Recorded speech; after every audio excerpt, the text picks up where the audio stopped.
I'm going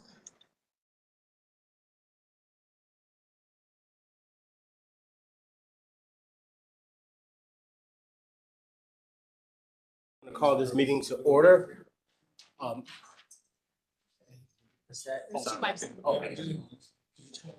I think it's on, it's green. It's green. Okay, can we move forward with the preamble? Well, good morning all.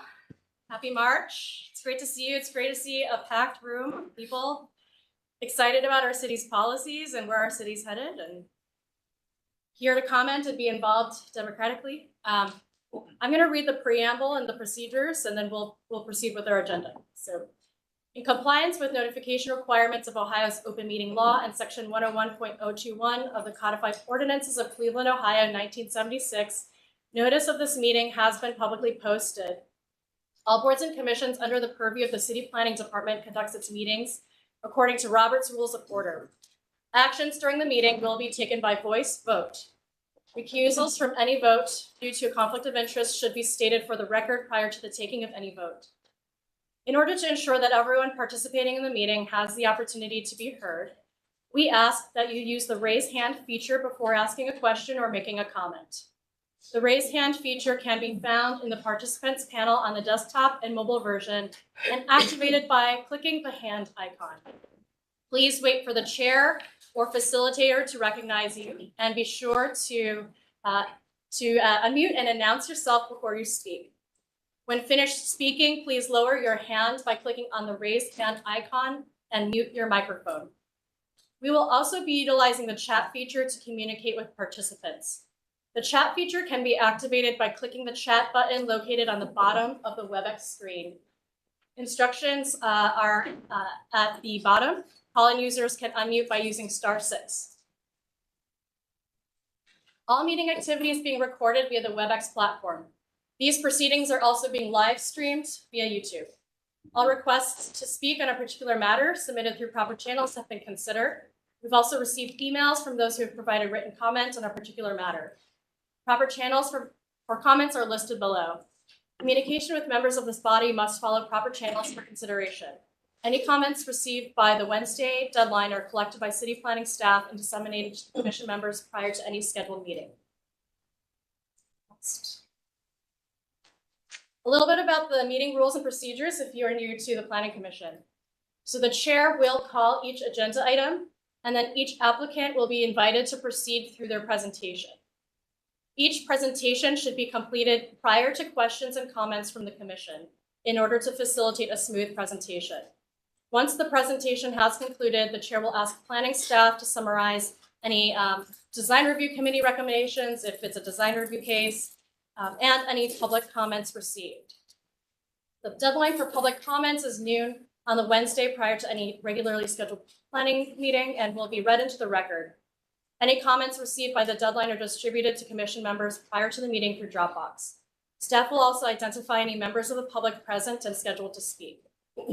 Public comment is allowed by the discretion of the chair, and any individual providing public comment is permitted 2 minutes to speak to the agenda item in which they have an interest. Because we have public hearings today, we will be taking all comments related to the zoning matter. The chair will then request a recommendation from staff, if applicable. The commission will then begin deliberations and project review. Any commission member except the chair may make a motion at any point after an agenda item has been called. Thank you. Mr. Bozak, roll call, please. Anthony. Present. Present. Curry. McCray Scott. Present. McKnight. Sargent. Present. Slight. Present. Thank you. And if I may, Mr. Chair, before we proceed, I do want to acknowledge the staff who are administering this meeting, including Michael Bozak, Xavier Bay, and we do have a representative from the Law Department, the City of Cleveland's Law Department, Steve Martinet, as well as multiple people from the Mayor's Office. So. Thank you, Director Wong. Mr. Bozak, let the record reflect that I must recuse myself from this next agenda item, and Commissioner Member Anthony will perform. We have the minutes first. You want to do the minutes first? Oh, okay. Sorry. I was about to exit. You all received the minutes in your packets earlier this week. I hope you had a chance to review them. If not, take a couple seconds to do so. We're prepared. Motion, please. I make a motion that the minutes be approved from the last meeting. Second. Michael, roll, please. Anthony, Yes. Fluker, Yes. McCray Scott. Yes. Sergeant, Yes. Slight, Yes. Now I'm making my exit. Forgot to put that on the, Good morning to all. thank you. So while Chair Fluker is exiting, we have named Erica Anthony as Chair Pro Tem for today. So take it away, Chair Anthony. Thank you. Thank you, Director. Good morning, everyone. Thank you so much for joining us for what is going to be, I know, a great and productive conversation. I have the great honor of first introducing our Mayor, Justin Bibb. Great. Just approach the table. Sure. Great. Thank you so much. Well, first, I want to just thank the commission for allowing me to be here today. We have two critical priorities that the commission will be voting on this morning. First, form-based code. Secondly, the transportation demand management policy. These two initiatives are big for my administration. They're big for the future of Cleveland, and they are truly big for making our vision as a 15-minute city come closer to reality. And so it was important for me to stop by to talk about my own commitment to these critical priorities for the city of Cleveland. As you know, the form-based code conversation started in 2015. This is the first fundamental change to our zoning code in nearly 100 years, since 1929. And this administration, with your support, is going to land this plane that has been circling for quite some time. I want to just first acknowledge the leadership of Shannon Leonard and her team for making this project come into fruition, as well as Adam Davenport, Kim Scott, and Nathan Lowell as well too. Meanwhile, the transportation demand management policy standards are also before you today, and it really builds on the good work that City Council led as well, which that policy was passed in August. And these standards are important because it's going to make it easier for us to build, invest, and live and work on our city's main transit lines. We're a transit city, we're a bike city, and it's time we start acting like it. And so I also want to just acknowledge the leadership of Matt Moss, who led this effort as well on behalf of the administration.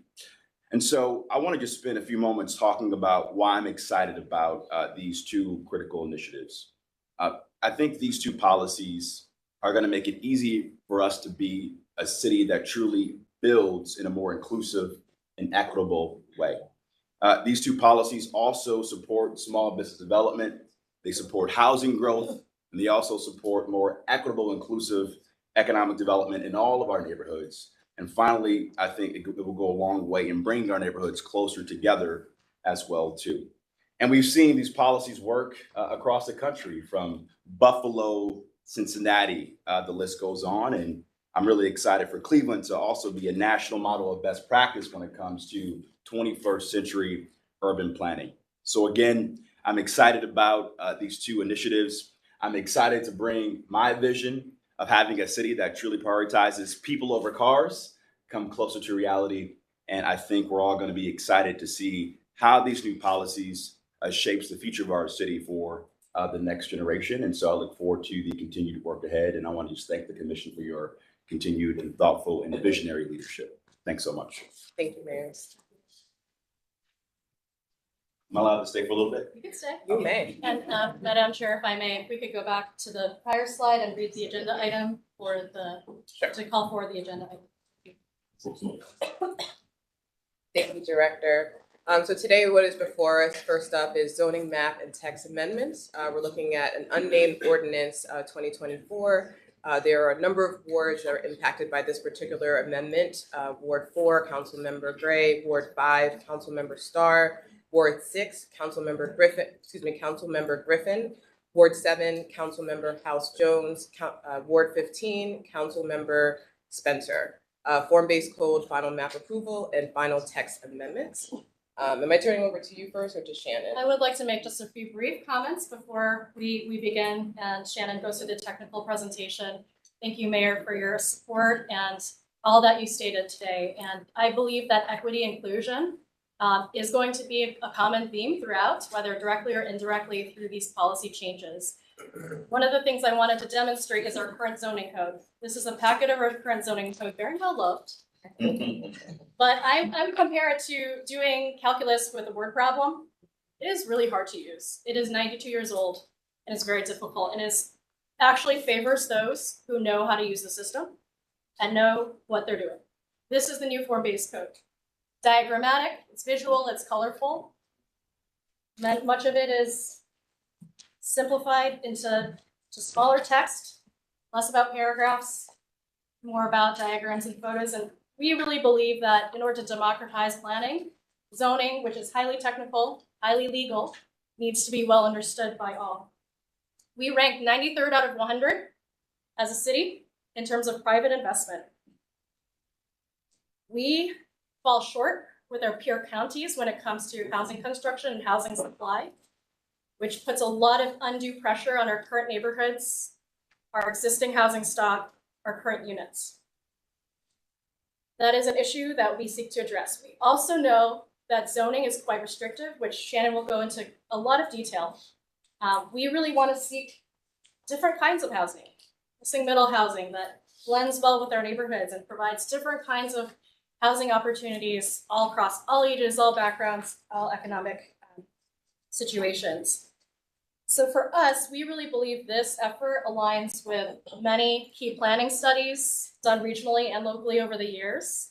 This aligns with NOACA and our region's vibrant NEO 2040, which talks about how in order to continue moving forward, we must invest in our core. We must invest in our core city. We cannot act as we have with sprawl and suburbanization and continued dissemination of our resources all across. We have to increase our regional strength by increasing investment, increasing attention into our core. This aligns with the housing study done by the Department of Community Development. It's the Housing Plan 2030. And one of the key recommendations was to allow for predictable and streamlined permitting, because we know that all delays in our permitting process increases costs and decreases the opportunity for affordability. Finally, this also aligns with Cuyahoga County's recent zoning reform efforts all across the county to ensure that, again, our zoning is aligned with 21st century urban and regional goals. There's so many direct and indirect policy benefits that we will go over today. And we hope that, as commission members, you'll see the benefits of this pilot, that the flexibility offered will increase opportunity for our residents and neighborhoods, that our small businesses will thrive and not be held up. And we really believe, and it brings us no joy, to have to bring everything to the Board of Zoning Appeals. The Board of Zoning Appeals should absolutely just be for what is necessary. We spend 3 to 5 hours every week, every Monday, for Board of Zoning Appeals hearings when there are a lot of matters that actually line up with what we desire in neighborhoods. Board of Zoning Appeals must be our last stop shop for our laws, right, to be enacted. So with that, I do want to mention a few procedural notes. This item was brought before you for action on December 1st, 2023. Was postponed at that time. We only encourage one postponement of an agenda item, and we are here before you today to request action. To the commission and members of the public, zoning texts and maps are pieces of legislation. So that means the Planning Commission's role today is to make a recommendation to City Council. At which point, should it pass, then it will move on to City Council for their review, deliberation at committee hearings, at which point they will vote about whether to enact legislation. So there is a step in our process. While Shannon presented the code extensively at the December 1st meeting, we actually believe it is important to go through that presentation at length again in order to really understand those factors going to the zoning code, and for the public here that can understand. Every time we hear it, it sinks in a little bit more. And due to the public interest, we just believe it's the right thing to do. We will be going through quickly a summary of the 3 neighborhoods that were seen on December 1st, and we will extensively review the 4th and final one. Finally, Form-Based Code has been an ongoing project for 6+ years. We are ready to pilot it, and we are ready to go and would offer our strong support of the project. Thank you, Director. Thank you, Director, and thank you, Mr. Mayor, for this opportunity before you all. The first thing you'll notice here, and as the Director stated, I will go through the presentation, but there's quite a bit of administrators within this room itself, as well as online, as well as several other external partners that have taken part in this process for at least the last 3 years since I took over the project, and the 3 years prior when it first started in 2015, 2018. And then even prior to that, when we started talking about form-based code and reforming our zoning code, that is 96 years old. And I think that's a great testament to the interest, but also the importance of this work. So I will walk you through. So we have common goals, as you know. The city, we want a city that is walkable, accessible, connected, sustainable, safe, healthy, equitable, and vibrant. And so you may be asking, what does that have to do with zoning? The presentation's coming up.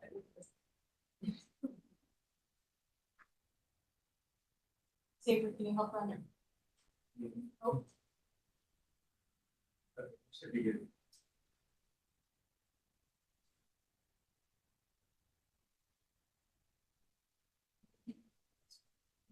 Sorry. can you do the, okay, thank you. Perfect, you can go to the next slide. So when we talk about our communities or neighborhoods, we want sustainable neighborhoods. So what does a sustainable neighborhood entail? Maybe that's community gardening. We want senior-friendly neighborhoods. We want convenient public transportation and mobility options. We need clean air and water. We want new green housing on vacant lots. We want healthy homes and schools, sustainable jobs. We want pedestrian bicycle connections, access to human and social services, and we definitely want public safety. And we want to be able to do all of those things within a 5 to 15 minute walk to all of those amenities within our neighborhood. That's what keeps them thriving and vibrant. So when you look at this picture, these are 2 images from the city of Cleveland. On the left-hand side of the screen, you see a home in the Forgotten Triangle part of Kinsman. On the right, you see Ohio City. And you may say, well, what does that matter with zoning? It has everything to do with zoning and how we regulate our land and we manage our land. Are you clicking to the right or the left? I guess I need to go left. So when we look at a map such as Detroit, Shoreway, Cadell, where one of the pilot areas is, what you see here is a blank slate. And when we think about the neighborhoods that we want, we need a variety of housing typologies, not just in form or unit size, but also a variety of price points. We know we need affordable housing, but we also need, single family housing. We also want to be close to our workplaces or educational opportunities, daycares within proximity and within walking distance of our home. We know that when we promote the goals of walkability, we're promoting a healthier community overall. We also want to be near our jobs, maybe industrial or maybe places to play, as well as community gardens or to recreate. And so when we think about planning generally, there's a lot of plans that go with planning across the board. There's a lot of community engagement. We go out and see what the community needs. And then through that, we advocate. So throughout the last at least 7 years that I've been here, there's always been advocating for a more walkable, more connected, a more healthier and more sustainable neighborhoods across the board. But that advocacy comes through our boards and commissions such as Planning Commission and Landmarks Commission and our design review bodies. Those are things that are not implemented or required currently in our current zoning code. And so the last part of the planning sphere, which is my primary job, is regulation and managing our land use through regulation known as the zoning code. So our current zoning code works in a way, it's organized around uses, and it's been intact since 1929. And as you can see, basically when you look at this inverted triangle, the most strictest of uses are in our open space districts. And as you go up that inverted triangle, you can add uses sometimes. Or when you go down the triangle, you cannot. So for instance, single-family homes are permitted in multifamily districts, or multifamily districts are allowed in retail, but you couldn't have industrial in those retail or single-family zones. There's also regulations around height as well as area standards. I'm not going to dwell on that. I just want to kind of show you, this is an example as the records show you. This is how we currently regulate our front yard setbacks. And as you can see, it's quite tedious. It was originally implemented by zoning engineers, and it's very hard to interpret for even our legal staff. So when you think about our current code and under our current code, it's very easy to build what you see on the top side of the screen, which is Clark Avenue. In 1949, we opened up our parking standards to be quite like the suburbs. And with that, we required an arbitrary amount of parking that needs to go with a variety of uses, similar as many communities did across the United States. Clark Avenue was built in this area after the zoning code was implemented. And as you can see, it's commercial. I mean, it's all corporate businesses that aren't from our community, and any money that goes into those businesses generally goes away from the city of Cleveland, not into our neighborhoods, not into our local citizens. In addition to that, on the bottom hand of the screen, you see a street like Lorraine that was built out prior to our zoning code, which was the traditional way of development in a way that is much more sustainable. The top side of the screen really notes getting into your car, driving to this location, and then leaving and not sticking around the neighborhood to contribute in terms of economics or even public safety. Another example here with our current zoning code is pretty much a one-size-fits-all, no matter where you are or when you were built. So an example of this is our local retail business district, which is like neighborhood retail. Essentially, when you are in Cam's Corners, this is local retail, but also, as you can see, Buckeye Shopping Center, the strip center, is also in local retail, similar to the Detroit Shoreway area versus Ohio City. So you can see the development patterns are based on when the zoning code came about. And it's really uncontext sensitive. This is another example of a strip center. As you can see, it promotes really an auto-centric use, come, shop, leave, and don't contribute. And so we've noticed that single-use zoning plus highway construction plus the advancement of the automobile has led to urban sprawl, depleting resources out of the city of Cleveland. And so what's the difference between our current zoning code and the form-based code? So the current zoning code is organized around uses. It separates uses, there's lots of driving, versus the form-based code, which is going back to that traditional building and development before the advancement of the automobile. We built out of necessity, and so we needed to be in walking distance of all of our amenities. And what we found over the years is that's a lot more sustainable way to go. But we've also noted that our zoning code not only does it separate uses, but it also separates people and communities. And this is a pretty dramatic map, but the image on the right top is our zoning map as of 2023, which is also as of today. And you can see how much it's in alignment with the redlining maps, as well as the division in race and economics within the city of Cleveland. When we talk about what types of alternatives, often the only alternatives currently to the zoning code is to seek their variance or an exception. We are one of the very few cities that spends every morning for 3 to 5 hours going through several variances, exception requests. And what that tells us as a city is that our zoning code and our regulations are out of touch with 21st development and 21st desires for a more walkable community. We also have planned unit developments like Battery Park. There's overlay districts, so these are some other types of tools we could use. We could create new zoning districts, or we could do what we're doing today and recommending, asking for approval today is in revising the code and trying a new way to do business. So the Euclidean or conventional zoning code regulates land according to use. This kind of just gives you an idea of what that organization. So they're both zoning codes. They both regulate how we use our land. It's just a different way of doing it.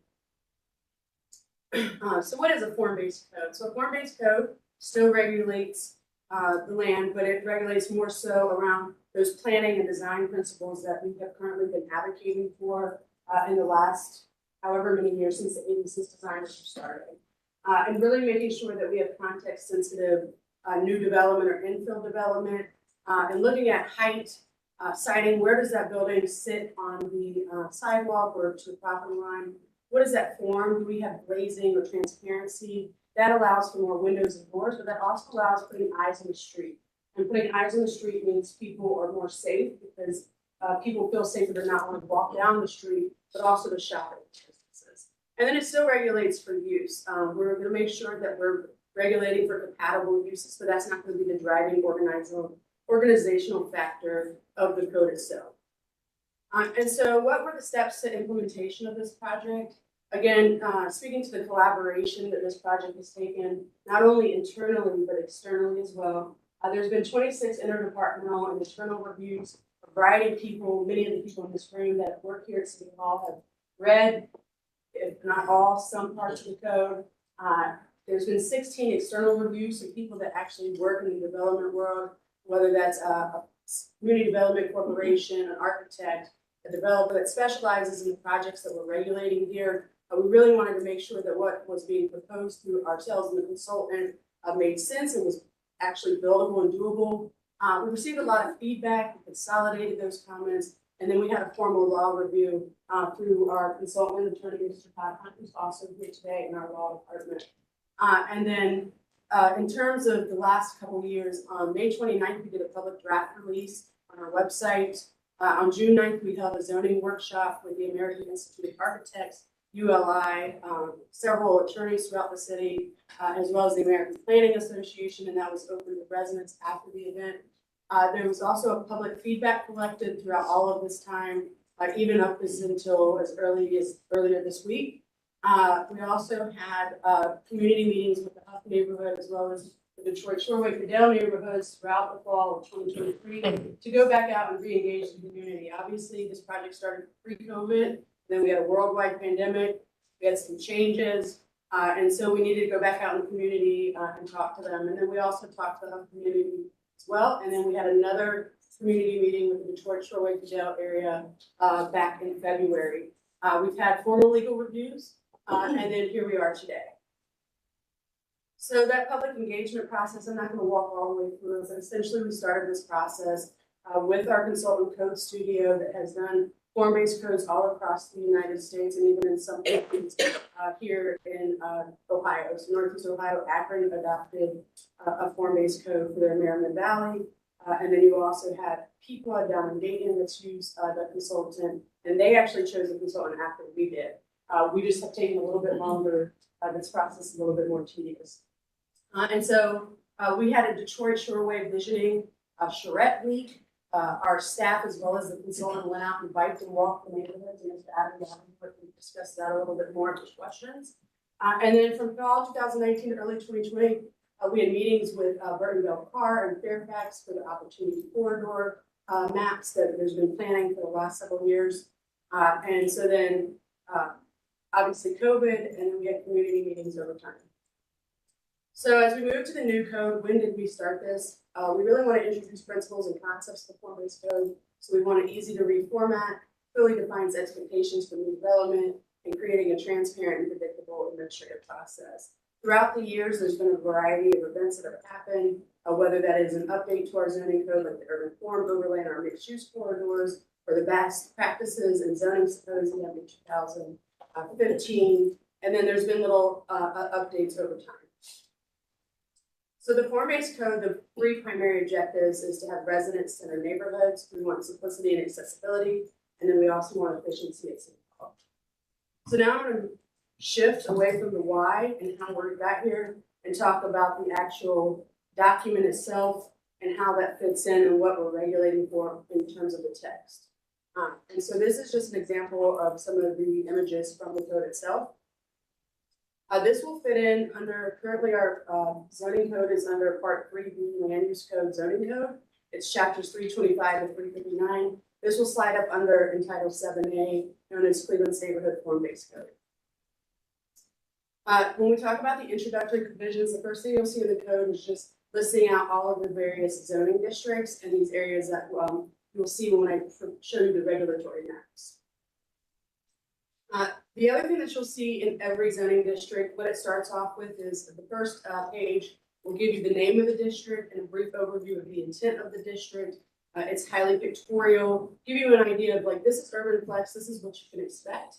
And then there's also a summary, a quick sheet showing you what are allowed uses in that district, and then those are narrowed down further in the rules of interpretation.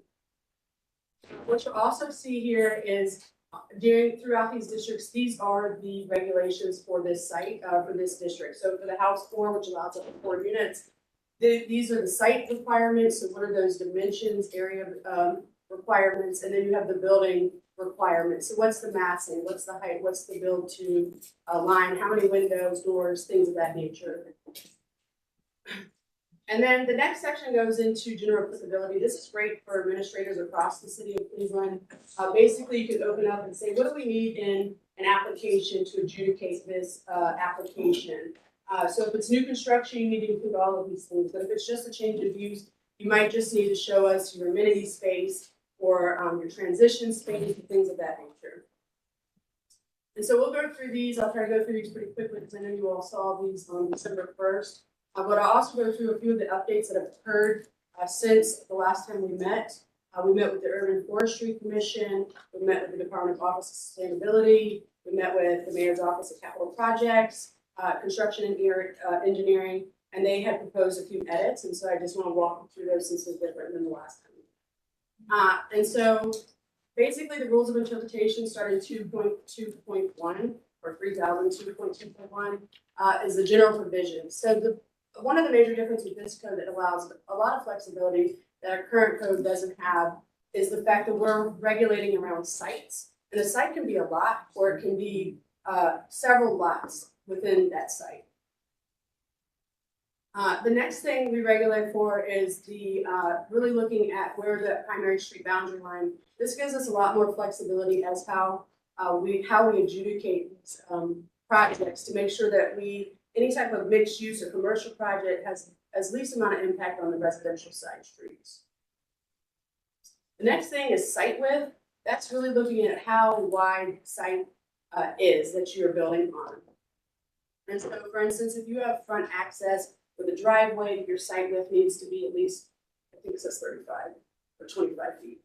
I can't see it from here, but again, it's just based on where your driveway access is, determining how wide your lot needs to be.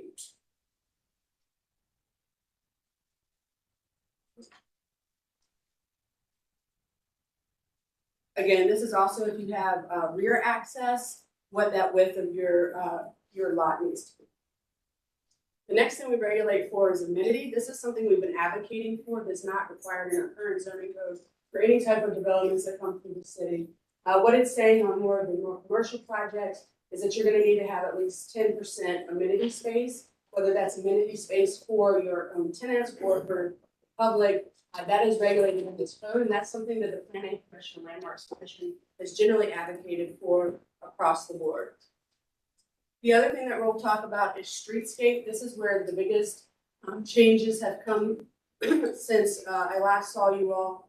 But really this is regulating what is that pedestrian zone and that furniture zone. So the pedestrian zone, you can think of it as sidewalk requirements. The furniture zone is where you would do any type of plantings or adding amenity to the street space. And so what we're requiring of property owners is blending, what happens on site, but also how do you affect the public realm? How do we build up our tree canopy throughout our city and meet our urban forestry goals and the tree commission goals?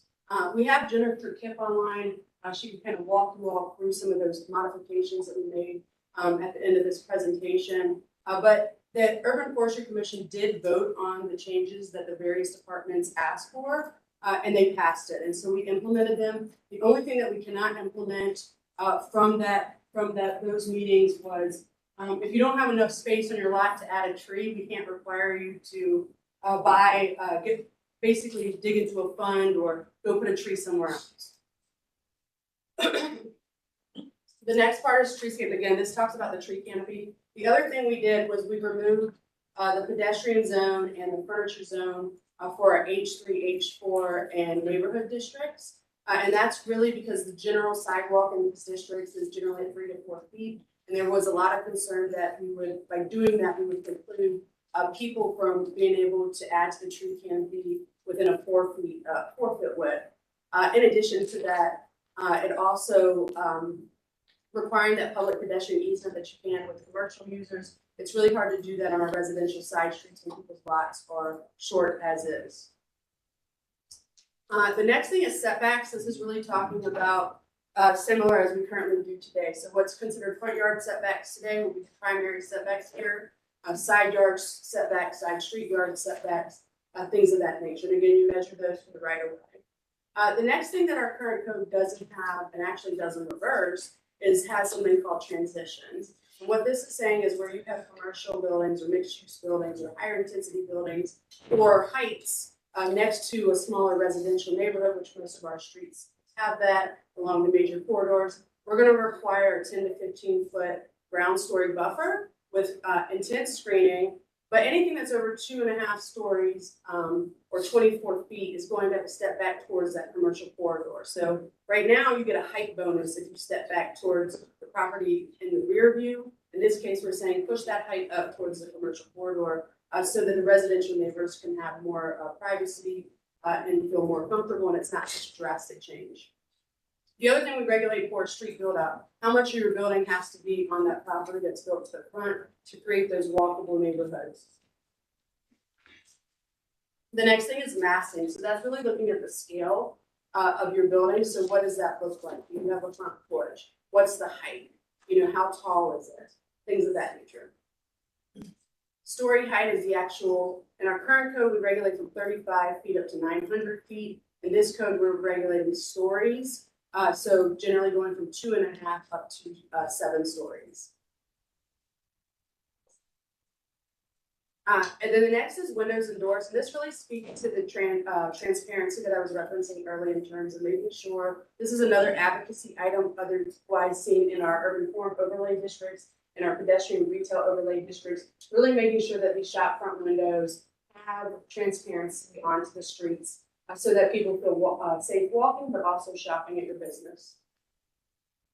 The next part of the code is use regulations. This code does not regulate for use. We make sure that we have compatible uses across the city. And so one of the great things of this code is it really takes those 21st century vocabulary and uses and codifies for them. Currently, our code has a lot of uses that just don't happen anymore, or words and vocabulary that isn't either used anymore or isn't politically proper to use anymore. And so it narrows it all down into this one code. So on the top of the screen, you can see all of the districts. You can say, oh, I want to open a dentist office. Is it permitted in this urban flex district? You can go down and see if it's under medical services. You're like, what is medical service?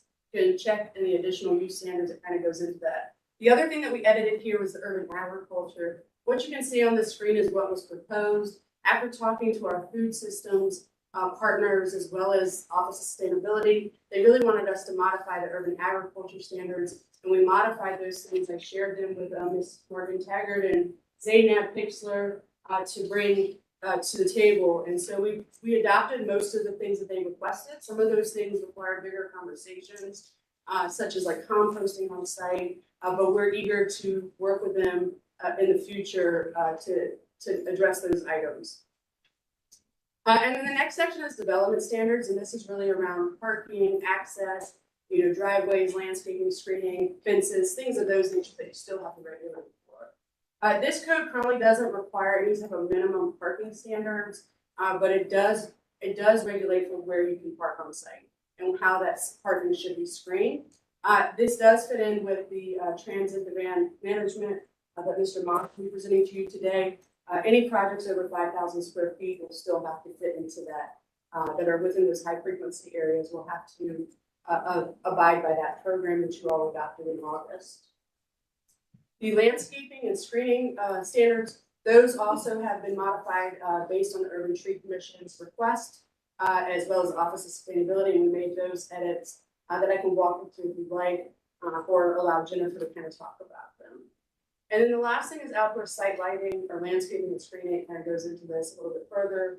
We did make sure that if you're building new fences, you're not getting in the way of new tree growth, generally speaking, so you don't cause that conflict.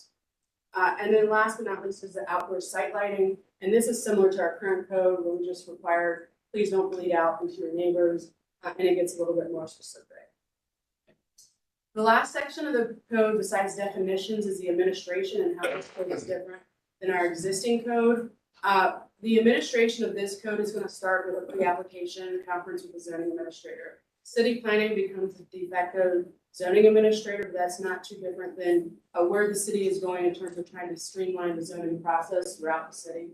And so up to 5 units, 5,000 square feet, they'll go through a zoning review. We took all of the advocacy and guidelines from design review and codified them. And so the idea here is that everything that we've been asking for the last 20 to 30 years is within those zoning code regulations. So up to 5,000 square feet, it'll be an administrative review. If they meet the zoning code, they move on to building and housing.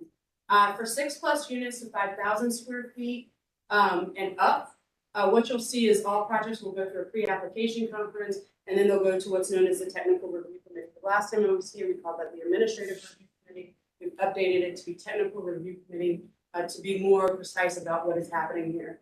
And this is really a group of people from all over across the city that touches permits that come together at the beginning of a project to really kind of nail down and make sure that applications that are coming through not only meet the zoning code, but what we're asking for from a neighborhood planning or zoning meets also building and housing code, as well as the fire code and things of that sort. Anything that's 6 to 20 units or up to 20,000 square feet, once it gets approval from the technical review committee, then we'll move on to building and housing for permits. Anything that's over 20 units or 20,000 square feet will come to this commission after it goes to the technical review committee, and that is for design review as we've been doing lately. And then for landmarks, anything in a landmarks district will go through the typical landmarks design review process as that's located in chapter 160. And so what is the technical review committee made up of? So the composition of this committee has an approval part, essentially, will require somebody from community development, a designee from community development, economic development, construction and engineering, surveys and plats, building and housing. The neighborhood planner and the zoning administrator will be there, as well as somebody from utilities, sewer and water and things of that nature. Now, every time we have a project, not every project may require all of these people to be embarked. So for instance, economic development, if they're giving money to a project, they probably need to be in these meetings when we start reviewing the application. And that's really to streamline the process for not only major developments, but simple neighborhood developments, projects, amenities, things of that nature. And then the one thing this code also does is it elaborates on conditional uses. So part of the use section looks at approved uses, permitted uses, uses that aren't permitted, and then conditional uses that need a little bit extra oversight from this body. And it gives a full written description on how that process should work within the city, which is different than currently our conditional use process under the current code. All right, so now we're going to shift and I'm going to get into the regulatory maps that are being proposed. That's the text that we're asking for approval today. And then the regulatory maps are the maps that go with it that are part of this pilot program. And so the last time I was here, you all saw the opportunity corridor and the Huff map. So I will kind of breeze through those, but really go into detail about the Detroit Shoreway Cadell maps. But for each of these geographies, why did we pick them? We had a limited budget. We wanted to pick areas adjacent to other large investments. So you had the Battery Park PUD improvements with Edgewater. Opportunity Corridor has obviously been planned for years. It's open for development, and there's a lot of investment interest. And then Huff, there were investments nearby, and we really want to make sure that wherever we put this pilot, that applications were actually coming in, so we could actually test the pilot, because you can't test things if applications aren't coming in. And then we wanted an area with diverse building typologies and uses. So single family on residential streets is much different zoning pools than maybe industrial buildings or commercial buildings. And so we really wanted to make sure we got the biggest bang for our buck on this limited budget. So now I'm going to walk through the Detroit Shoreway and Cadell form-based code pilot map.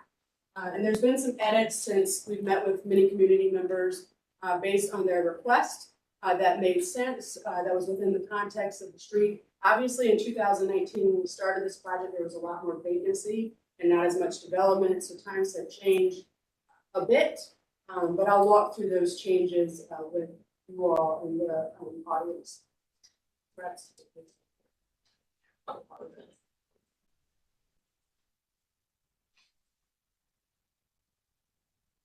So the first section here is the house scale 4. What house scale 4 does is recommend up to 4 dwelling units. This area is currently zoned a 2-family B1. So this allows up to 4 units on a lot. That doesn't mean you have to have 4 units on a lot, and it doesn't mean every vacant lot is going to get 4 units on a lot, because you have to meet the building envelope of that lot to actually put the 4 units on a lot. But what it does say is that you could have a variety of housing types. So maybe you have single family dwelling units, maybe you have an accessory dwelling unit, maybe you have a duplex or a triplex, and then you can't go above 2.5 stories. Currently, we allow people to go up to 35 feet. And so I just kind of walk through this exercise as it relates to the current zoning. It's currently zoned 2-family, 2-family. So that allows for 1 family or 2 family and maybe some roomers or boarders. The minimum lot width for a single family dwelling unit in this district is 40 feet. For a 2-family dwelling unit, it's 50 feet. Minimum lot area is 4,800. And then for 2-family, it's 6,000 square feet. And this is really important because 80% of the variances that we see every Monday for Board of Zoning Appeals is area variances for lot width, lot size, and minimum dwelling unit size. And that is clearly an indication that the development that is occurring today is not in alignment with our zoning code regulations. And so why is this important? In this area, you have 138 single-family units, and you have 68 2-family dwelling units in this district.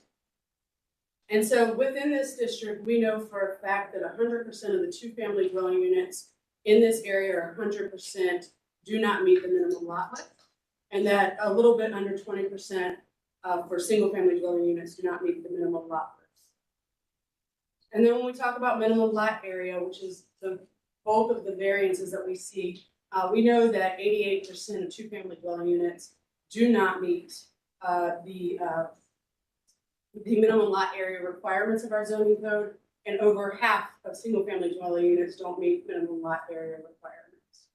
And so when we think about this and we take the property survey that the Western Reserve Land Conservancy and our Building and Housing Department embarked upon a little, I think about a year ago, they did all 167,000 parcels across the city and gave them some type of rating. So for instance, these 2 properties in this neighborhood rank C, and we know that several of them rank 138 rank C or lower, and that requires some cracking of brick, wood, major painting required, deteriorated cornice, crumbling concrete, cracked windows, and stairs. And what does this mean?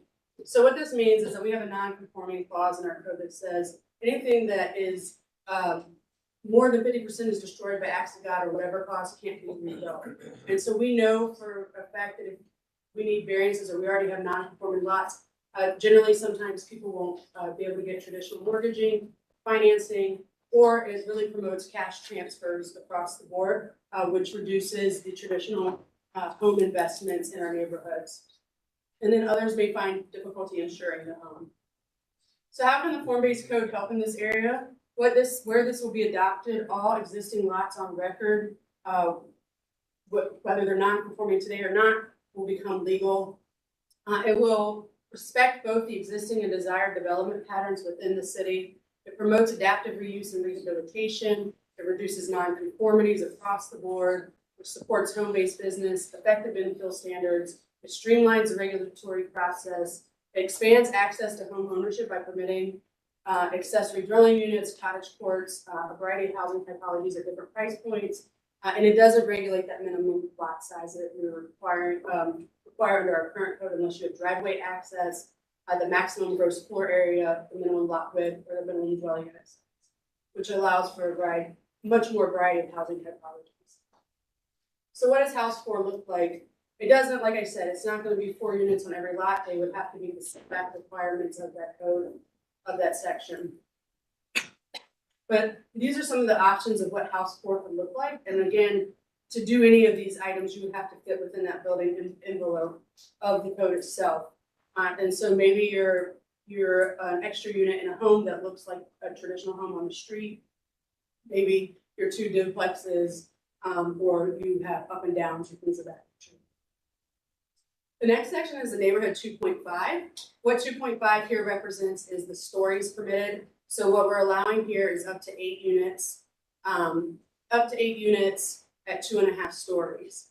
And so this area is currently zoned multifamily residential, which has no cap on units. And then this is just an example of West 85th Street looking north, showing that this is either, I believe, a 6 or 8 suiter. The neighborhood 2.5 allows up to 8 units. What it's really requiring for is house form. So if you are going to have up to 8 units, you really need to look at a house through design standards. Or you could have single family, you could have accessory dwelling units, you could have a triplex, townhouse. So all of those things that is less than 8 units are still permitted. But what we're saying here, you can have a little bit more than just a single family or up to a fourplex.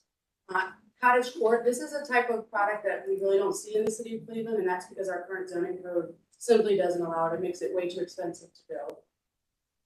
This is a great example from a project that came before this commission, I believe, a year ago, and it might have been 2 years at this point, of East 89th Street. The top hand picture here on the left-hand side is an 8 unit. But along East 89th Street, you may just feel as though this is just a standard family home along this street.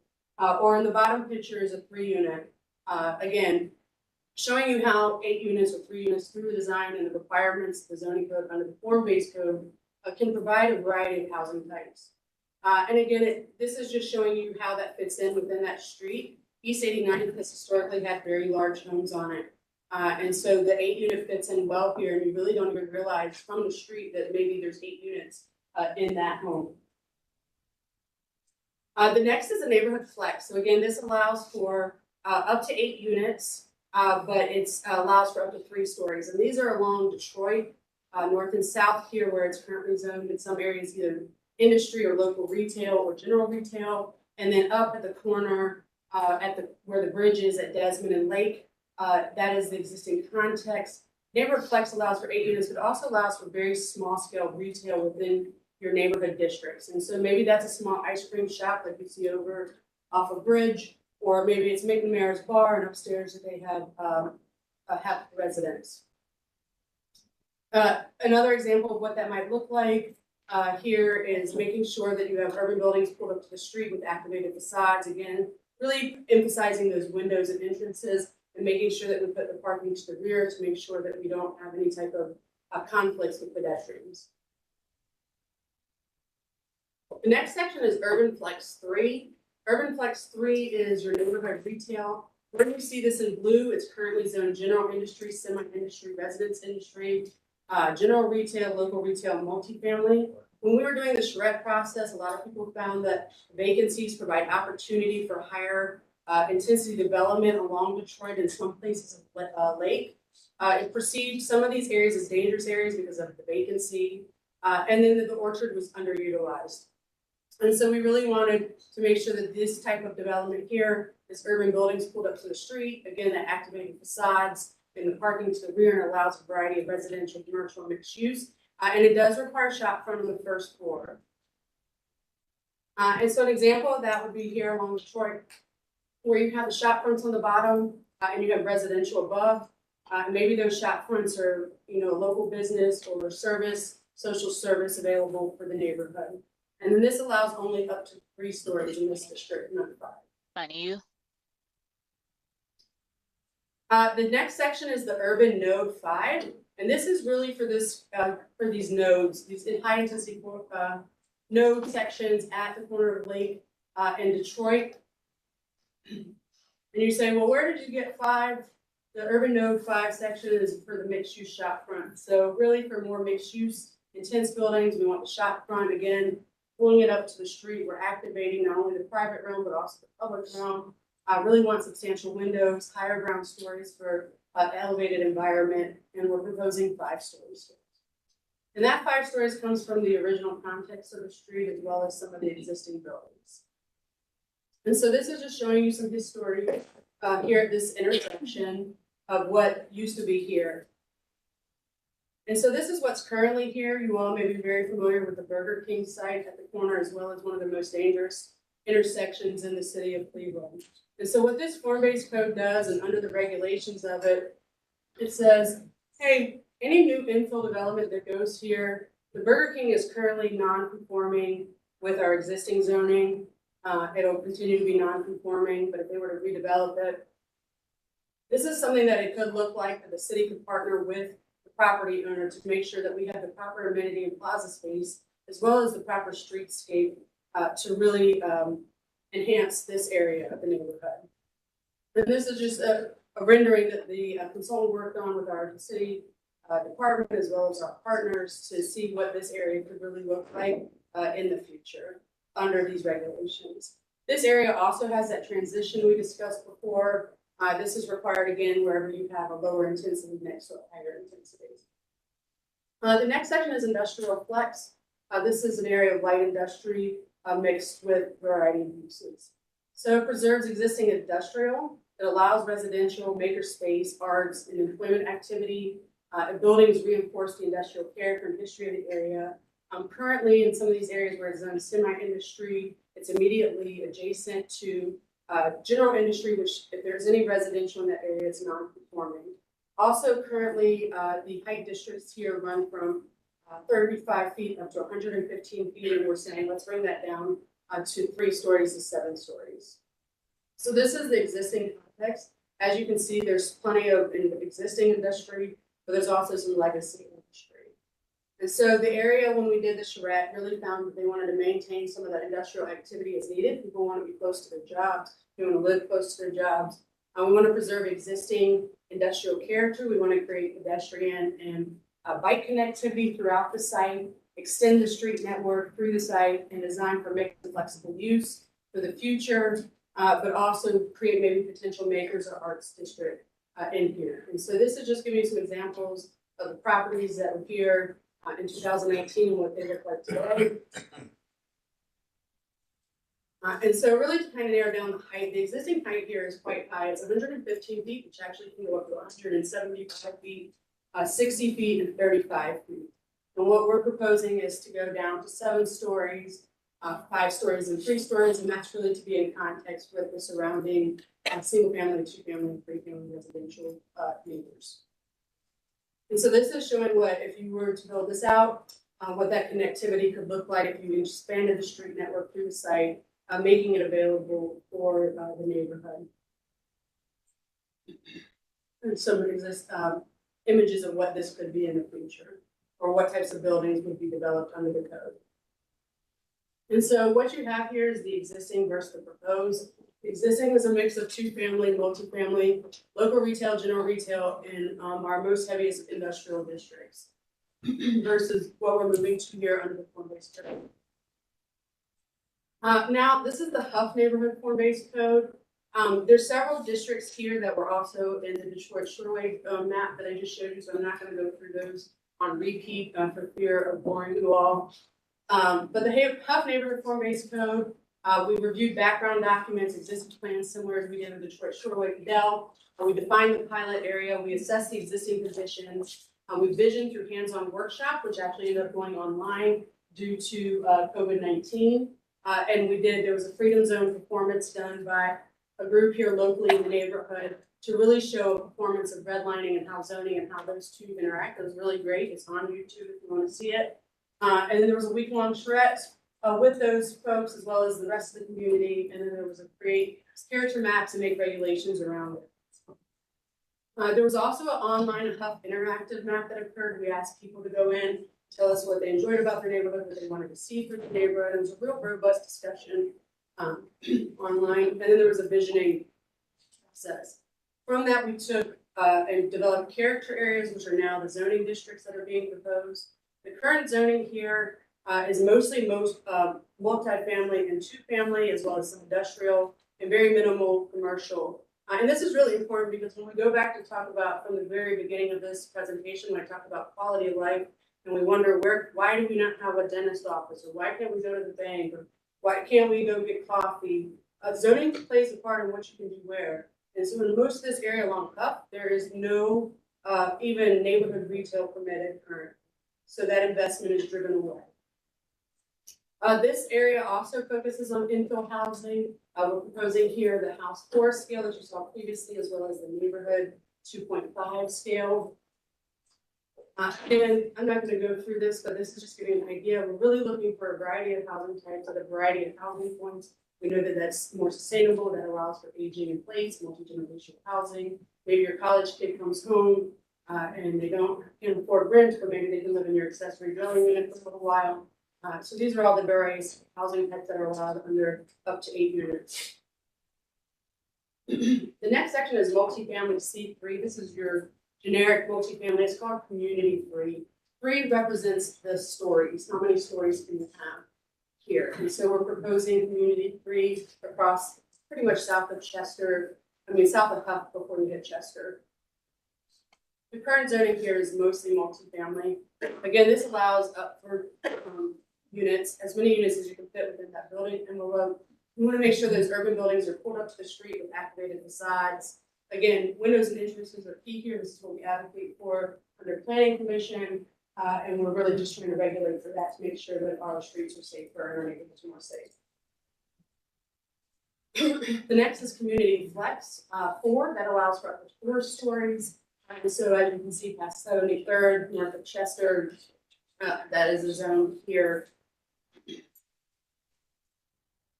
And so what that allows for is, again, a mixing of uses, primarily residential, but it does allow some limited non-residential in the ground story. So again, really making sure that we're providing those neighborhood amenities for the residents of the area. And then urban flex, I already walked through, so I won't go through it again. But this is mostly along Cuff, where we're proposing the urban flex 3. And so this allows, again, the variety of residential. We want to, again, bring the streets up to the front and be able to be more contextual with the neighborhood. And what could that look like? That could be just a small shop front with residents above. This also requires transitions in this neighborhood, as it does in many neighborhoods. This goes to wherever you have that higher intensity next to a lower intensity and a common boundary line. You got to have screening and step back your stories. The next section is urban node 4, and this is located here on the Martin Luther King site on the front of it, and that was purposeful to be in line with the rest of Cuff, but also that anything behind it is contextual to the single family, 2-family, multi-family context that already exist. And so what does that look like? A mixed-use shop front, we went through this. Again, you want residential or office or commercial on the bottom with multifamily above. Another example is, this says Bridge Street, but you can think about the Myers Market. That's an excellent example of the urban node district development. This is some of the existing context around the city that matches that. And so that's what we're proposing for the Huff neighborhood. You guys saw this in depth, and if you want me to walk through it more, we can. There's also, as you can see, areas for park space, as was in the previous map. And making sure we're preserving our community assets. The next is Opportunity Corridor and the Job Corps Zone, as well as the New Economy Zone. Both of these areas have been extensively planned for the last 15 plus years, maybe more. And so we worked extensively with the community development corporations in these areas to map in alignment with these plans that have been adopted by the city. Here's the Job Corps Zone of East 79th and Opportunity Corridor. The plans for this area call for East 79th, North and South Spine to really be the pedestrian living and housing people close to their jobs along the corridor itself. And so that reflects the zoning districts that are proposed here. And it's kind of in alignment with the rezoning we did with our current tools. Once Opportunity Corridor opened, you can imagine the interest of wanting to do investment, and we wanted to make sure that investment was in line with our goals and plans.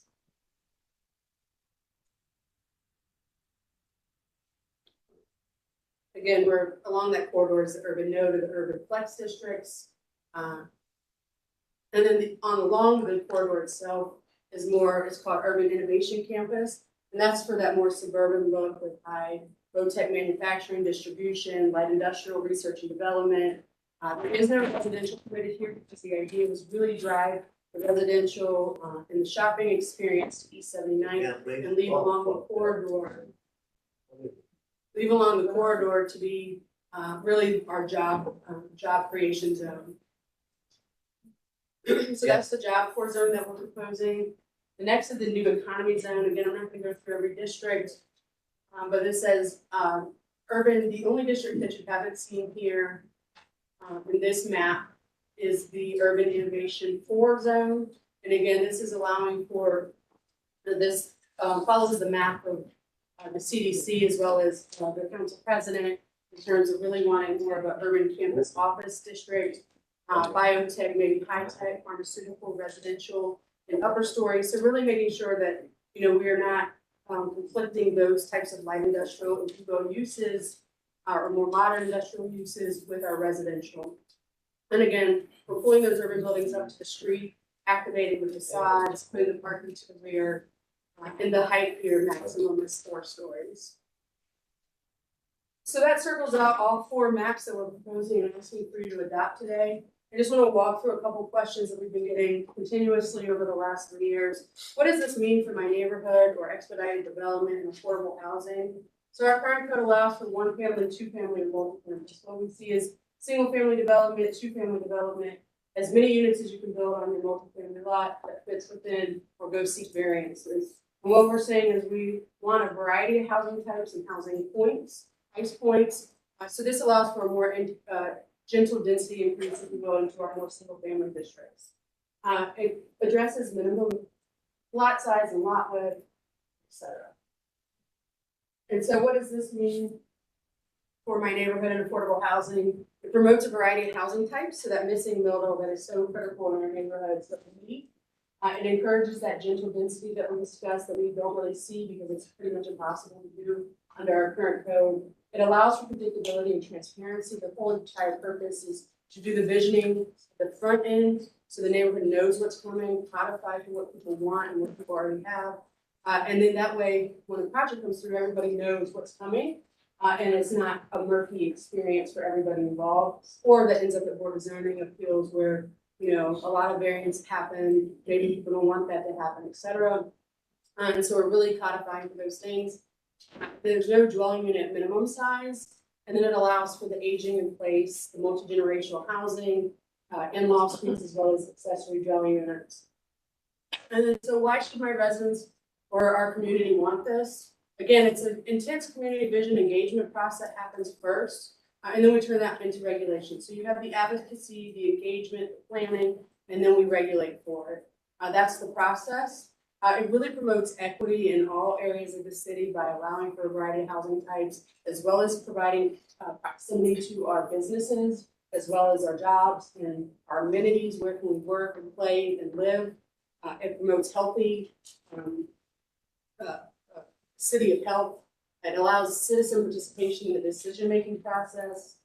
Is directly related to public safety. Encourages revitalization with more predictable and streamlined development processes. It does promote affordable housing. It helps small businesses, especially low barrier to entry. So if you're just starting off, maybe you're making candles, or maybe everybody has a mother or friend that does cricket and makes t-shirts. You know, maybe you can start that in your home, and then as your business grows, you can move into the more dense corridors of Detroit, Lorraine, East 185th Street, where you can afford to open up business on a major corridor shop front. And then it creates more sustainable, environmentally healthy neighborhoods through proximity. So really getting back to that 5 to 15-minute walk in proximity to all the amenities that you want to live in a neighborhood. And that really just drives home everything that the city wants in terms of policies, in terms of making sure that we have healthy and walkable streets, all of that advocating that we've been doing, and really putting it into regulation. And it really coincides with, as the mayor had stated earlier, that 15-minute city framework, as well as the completing range streets, really the tree commission, the transit-oriented development, affordable housing and repair. So it crosses all of those various departments. And all in all, it just makes our community more healthy, more equitable, and more sustainable. So we're asking today that respectfully that you would approve the maps and the text that we are proposing here today. This has been a very long process, 6 years, if not longer, in the making. And this is very momentous. It's a new way to do zoning in our city. And it really has the benefit of, making our city more healthy, more sustainable, and more equitable, not only for us, but our future generations. So with that, I'll take any questions. Thank you. Can you just take a breath for a second? Yeah. Really just take a moment to appreciate before we open up for public comment, how you hold that all in your brain, Shannon, is commendable. She dreams about form-based code as well. It's really commendable. About something, about something. One of the things I shared with the director pretty early on, there's a lot of technical terms, and I felt a little overwhelmed when I first got on this commission. I was like, it's like the jargon soup, right? And Shannon and so many members of Director Wan's staff speak in plain speak, and I'm just appreciative of that, right? Because in order to have equity, to have resident participation, to have a room here and elsewhere online, it's just really important. So I just want to appreciate and commend before we move into the next section, and also allow you to get some water before we have questions for you. So we are going to be moving into the public portion period for this meeting. We do have many folks in the room and many folks online. In order to help manage that, we always time public comment, but Xavier here is going to be helping us and holding up signs so that way we can keep ourselves on track. Just a few items I want to refresh folks' memory or introduce if this is your first time providing public comment. All individuals that are providing public comment should share their name and address for which you are representing. And if possible, if there's no mobility challenges, come closer to where we're sitting so that those that are viewing online today are able to see and hear you clearly. Public comment is at the discretion of the chair, which I'm currently the chair pro tem.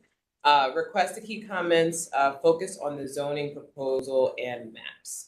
I just want to emphasize that again. Requests to keep public comments focused on zoning proposals and maps. Of course, respect those that are in the room and keep your comments respectful. We will have opportunities for those that are proponents and or recognize letters that we may have received for those that are in support, as well as those that may be opposed, and again, letters that we may have received to date for those that are against. And Madam Chair, if I may, questions are also allowable. So if you're here and you're just curious, we're here to receive those questions. I will note that while we confirmed with the mailroom last week that we sent out postcards, many of them were delayed for some reason, and many folks did not get their postcards until earlier this week. So I extended the comment period by email, and so I will read those that I've received. So. We'll start with those that are in the room, and then Xavier is going to help me monitor the WebEx for those. So if you are in WebEx, just when you are at that place, make sure you have the raise hand feature activated on your WebEx. I'm just going to go. Sorry to interrupt you again. No problem. We also have, I want to acknowledge that Councilmember Spencer is here, so I would like to ensure that we have space for her possibly to go first, and then we actually have a former council person here as well. So, if you would consider hearing them first, that'd be great. Yes, most certainly. Thank you so much, Director. So we will start with Council Member Jenny Spencer, then we'll go to former Council Member Matt Zone, and then I'm just going to go symmetrical from my left to right. So when we get to that place, I will ask you to raise your hands, and we'll do our best to keep this orderly and organized as best as possible. Councilwoman, you can come forward, please. Yeah, either to the table or close here. This is where the mic is. Okay. Great. Sure. Thank you. Hey, good morning. Okay, Xavier, take it away on timing. All right. Oh, okay. All right. It's up to the chair. Thank you, Madam Chair. And I want to join you in starting my comments with appreciation.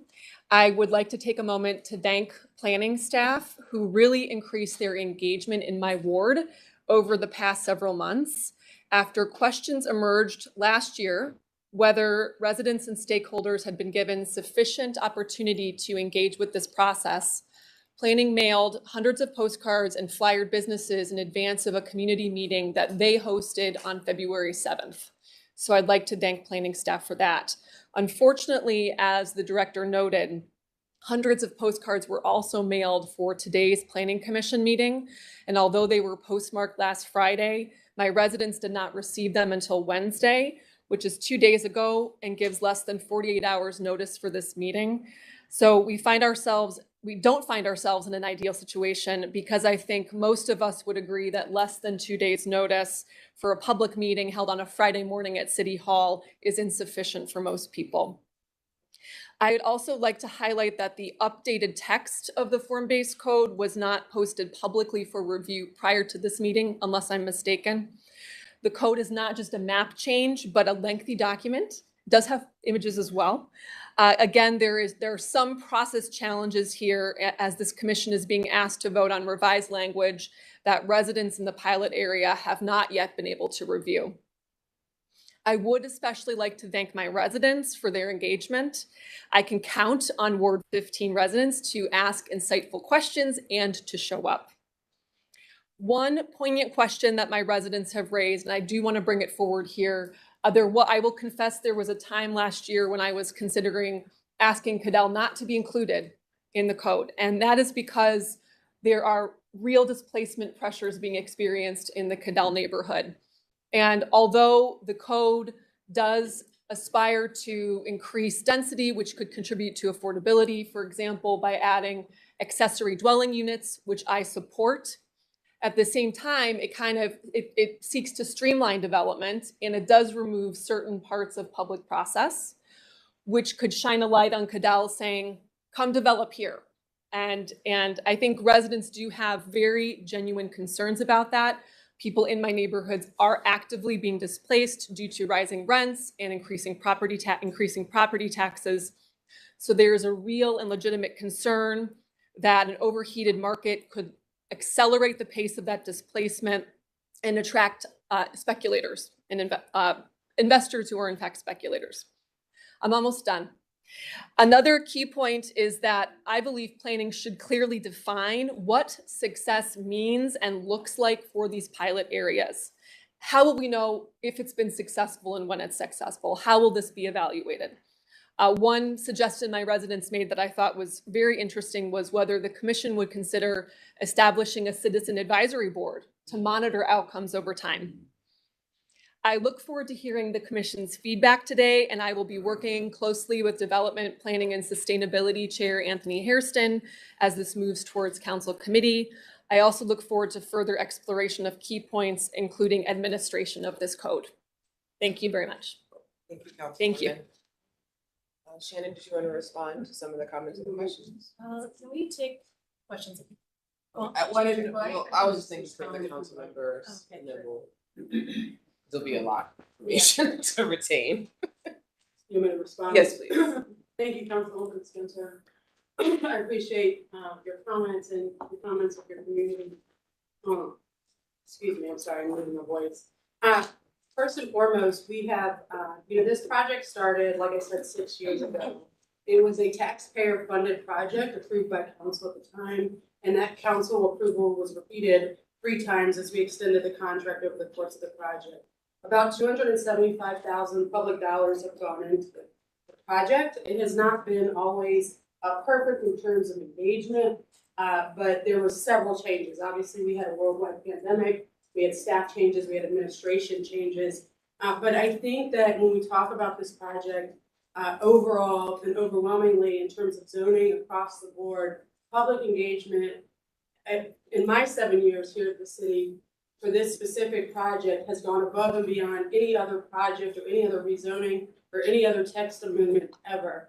In terms of posting online, the administration, prior to this project, we have never posted any text amendments or any of those things online except for maybe a map change web document letting you know that a map change was coming. That's not required by law. Council could make that required by law. They have not yet done that in terms of making that happen. So we have extended that courtesy We've extended the courtesy of delaying this project an additional almost 9 to 10 months since we did the original public release. And it wasn't a bad thing to do. I mean, we got more collaboration from the Urban Forestry Commission, as well as a variety of other partners across the city. But this project, it is a pilot. It is expected that changes are going to be made that should be expected for the next year. After all, we have been editing a 96-year-old code for 96 years. In addition to that, when we talk about development pressures, right now, it's a question that's come up a couple of times, and it's an interesting question about, is this zoning, these new zoning changes, are they gonna cause unequal development pressure?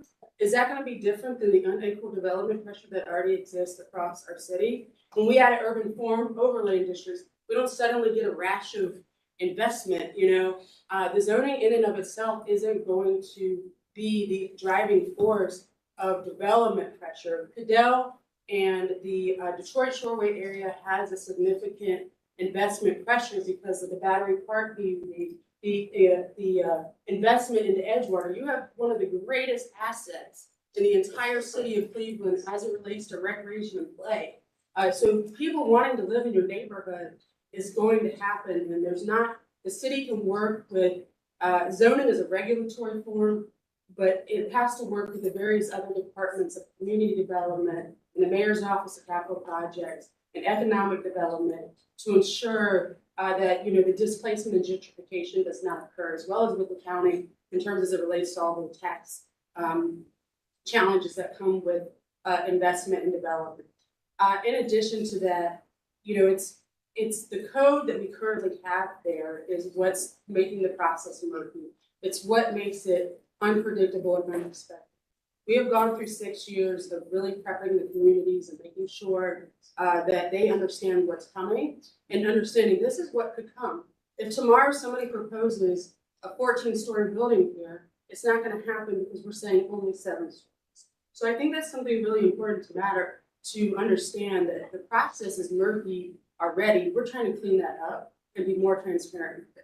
Thank you. Thank you, May Shannon. I add to that too, because I think that the question about displacement is a good one, and I wish we could pontificate for hours because it's going to require a set of policies of which, zoning is just one tool in a suite of different policies needed to see increase in housing supply, increase in incomes, increase or decrease in, or at least policy around property tax increases. And there's a lot of research being done right now as America is going through a housing supply crisis all across America. And in the places with the highest pressure of development, it's because there's limited housing supply. So think your San Francisco with your single family homes, which are now $3 million because there is lack of supply for those adequate units. And whether it's Brookings, Enterprise, AARP, Street Sense to think about small businesses, and various think tanks, a lot of the policymakers really are looking at increasing that housing supply to relieve the pressure on existing residents in hotter market areas, right? That is not the case for areas that have been historically redlined. That is a different set of policy issues, but I think it's important to kind of take that into account with regard to how we have limited housing supply over the last 50 to 70 years and how that's impacting that now. And then in terms of speculators, I think Shannon hit this with regard to nonconformities. It's actually pretty damaging to have nonconforming structures, whether it's these historic apartment buildings or the two families.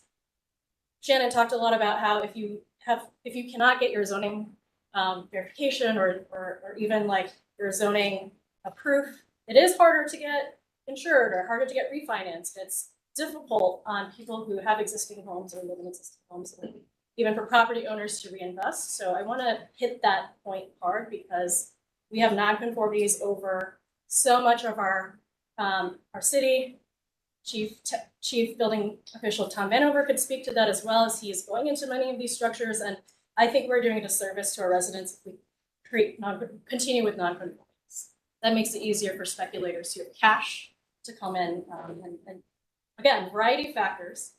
But we just want to address one of many spokes with regard to how we make sure that people can live in our city, right? And Thank you, Director. I'm going to turn it over to former Councilman Matt Zone, please. Thank you, Madam Chairwoman and honorable commission members. My name's Matt Zone. I live at 1228 West 69th Street. I'm a resident contiguous to one of the affected areas. I served on Cleveland City Council from January of 2002 until November of 2020. And so I just wanted to create some context of like how we got here and speak specifically around the zoning recommendations in the Detroit-Troy-Cudell neighborhood. And also, you know, I'm the director of the Thriving Communities Institute. We are, the Western Reserve Land Conservancy is the largest land conservation organization in Ohio. We are a land use planning organization. And quite frankly, this policy is just good, sound public policy. So in around 2005, we were really starting to mature and build out the Eco Village. You've all heard of the Cleveland Eco Village. And at that time, the city's first sustainability director, Andrew Watterson, as well as our Eco Village project coordinator, Mandy Metcalf, and I began to study form-based zoning. Hence, this 2007 report around form-based zoning that I engaged and hired the Levin College, working with Professor Wendy Kellogg and an adjunct professor, Bruce Donnelly, who wrote the playbook for form-based zoning. Was supported at that time by members of council. I could not get the then planning director to move it forward because he wanted to advance a comprehensive zoning code. Flash forward 2024, again, 95 years since our zoning code hasn't been updated. It's kind of a Cleveland problem. It's like paralysis by overanalysis. Let's keep studying it and not doing. You have a good policy here. Let's move it forward. Prior to 2019, I started representing this new rezoned area in 2013 and started actively engaging with the residents there. And there were three big items that they wanted to see advanced. They wanted to see safer mobility from Detroit Avenue into Edgewater Park. They wanted traffic calm down on Lake Avenue, and they wanted to see development be driven into that section that was happening. So we held a community charrette at 78th Street Studio prior to all the studio suite charrettes to talk about the concept of looking at Lake Avenue and the spine and the concept of form-based zoning. A great thing came out of that. A local resident who lives on 85th and Clark, Ted Farringer, who works for Bialowski Architecture, said, my firm will take on a project, we'll redesign Lake Avenue and make it more pedestrian friendly. To the city's credit, they accepted that, the Planning Commission adopted, and the city built that project and advanced it forward. Why is that important? I think the city was listening and responding to the needs of the community. This is the first step upon once this legislation gets adopted. As all of you know, particularly the professionals who work in this industry, the legislative process, legislation can always be amended in the future. Zoning can always be amended in the future. But if we're going to continue to keep our head in the sand about an inadequate zoning code because of certain concerns, we're going to constantly be lagging as a city. Director Wong said we're 93rd out of 100 cities for development. You still can do smart development and ensure that there is not displacement. Today that tends to be a buzzword: displacement, gentrification. I will tell you that this section that is being rezoned, at least in Ward 15, is a high need area. There's a lot of need in that community, and under the leadership of Councilwoman Spencer and other tools in the toolbox separate from zoning, I think you can achieve those goals. And I'm here to support the legislation as well as lend the Western Reserve Land Conservancy support as a land use organization in support of this adoption. Thank you, sir. All right, we're just gonna go row by row again, just so we have some order. So I will start on my left in this first row. Gentlemen, you can step forward. And just as a reminder. Proponents first. I'm sorry. Michael's reminding me that we're taking proponents first. Thank you, Director, and thank you, Michael. We will start with proponents first. And just as a reminder, if you can please state your name and address.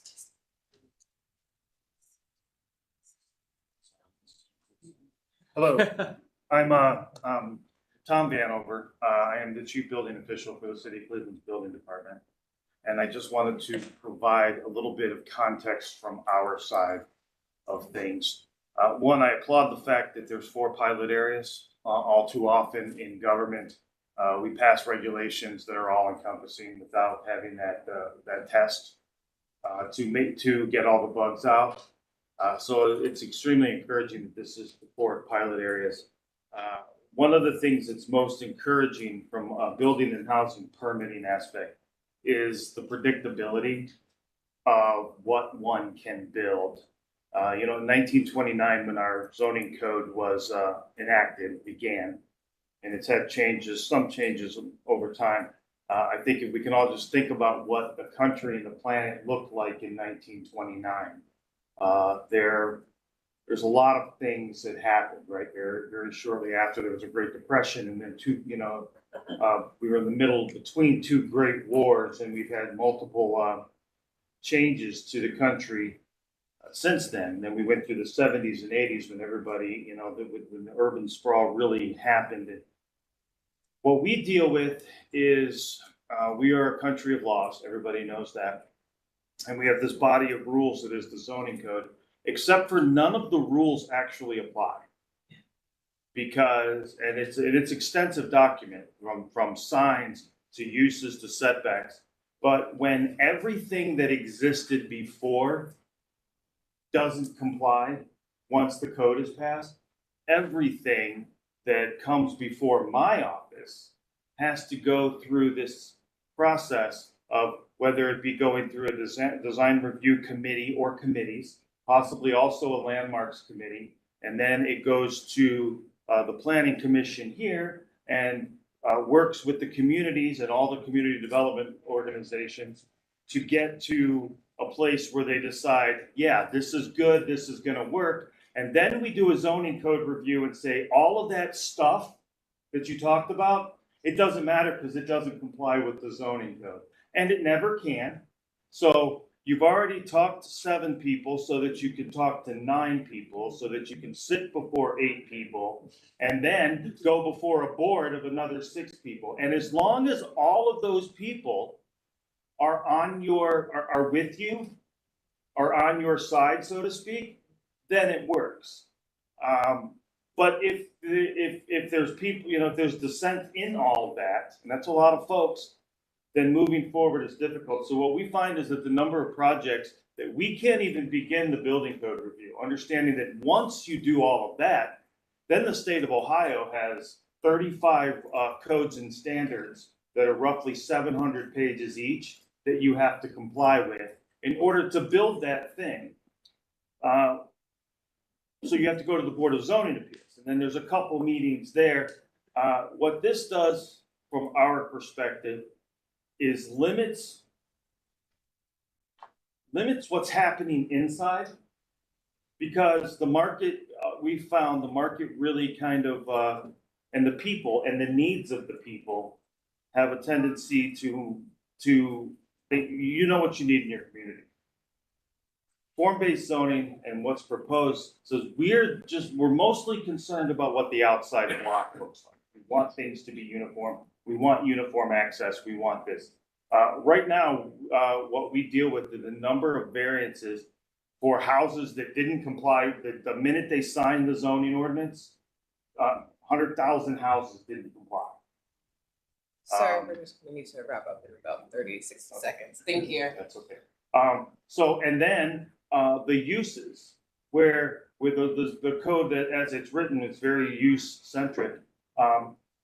Maybe you need a barber shop in your neighborhood. I know what I need in my neighborhood. I know that everybody in here. So this solves that problem, because we've all complained about that thing that we want in our neighborhood that can't be there or isn't there. So we support the changes. We support the pilots, and we're really excited about making the, doing the work to make the tweaks as we go along. Thank you so much. Just a reminder, we're currently accepting proponent testimony or comments or questions. I'm going to go to my left here to the gentleman. State your Go name. up there. Yes, you can You should state, be okay, right? That one works too, right? yeah, this one Yeah. works here. As long as you're just near these two white things, like we'll be able to pick it up on the. Where you are is perfect. Yeah. If you can state your name and address, sir. My name is George Edwards, and my address is 7511 Sagamore Avenue, Cleveland 44103, Ward 7. I am the founder of the Black Trades Council of Ohio. And a few days ago, as one of you ladies was talking about, the cards went out, and I got a card. A couple of my neighbors had called me, was telling me about the planning committee was talking about development and whatnot. Well, I've been living in Ward 7 for 62 years. And it's a very dismal community right now. And basically what I would like to find out is that I'd like to know why it wasn't our community informed or given some type of hands-on reference to what was going on, other than a little postcard that I received just Friday, that you know this meeting was going to be about. 1990 to 1995, the organization I founded, we monitored the Gateway Project and the Rockwell Hall of Fame and the Great Lakes Science Museum, and making sure that the participation of African Americans, minorities, and female were there. I haven't heard anything about that part in reference to the workforce or whatever, what it's going to be. I like to know that, and I like to be a part of that. But more importantly, I like to find out exactly where this thing is really going. I've heard what Councilman Zone, what he was saying, but hey, he's got information. 30 seconds. Say what? 30 seconds remaining. Bingo. And I like to have some information that I can put my hands on and give back to my members and also back to my community, in which our participation might be of support for the people in my ward. Thank you. Thank you, Mr. Edwards. Anyone else in the front row? Okay, we'll go right here. Ma'am, if you can just come forward, state your name and address, please. Yes, please. And just as a reminder to everyone present in the room, Xavier is assisting with keeping track of time. Hi, my name is Kay Finney. I was at the last meeting. And Your address, ma'am? 1848 East 75th Street. Thank you. I noticed like when I'm watching the meetings on the TV, and Shannon said, community meetings. Well, plan community meetings about the development, and when they come before you, they say they talk about it, but they never tell you that we don't approve. They fail to mention it, so you're under the impression that they had a hearing of us, and you say, yeah, it didn't happen that way. And I think that's a key question you should ask anyone who comes before you when they presenting things to you, and they say they talk to the community. Because 75th project, we disapproved of it. I walked the streets and had petition signs. We had 2 sets of petition signs. I have some before me now that we signed. We had a hearing on June 21st, 21. And what before me is they had a hearing in reference to our complaint about a 56-unit apartment being built with only 40 parking spaces. Not only that, it's too many units for our community, and they will have to come down on street in order to get in their building, because they don't have access off of Chester. So that creates a corruption, disruption in our community. So we are just disapproved. Now hand in hand on the 21st with us, and then same evening, they had a hearing saying we approve. So what was the point in us coming in to have a hearing about our petition and then turn around and approve it? And so that is power over the people. When you have money, we have no say so, and it's not fair to us. Thank you, ma'am. Appreciate your testimony. No, thank you for your decisions and comments of our petition. Thank you. Not just, I'm some people, my own people. this with the. And it should be all Thank in you, the hearing.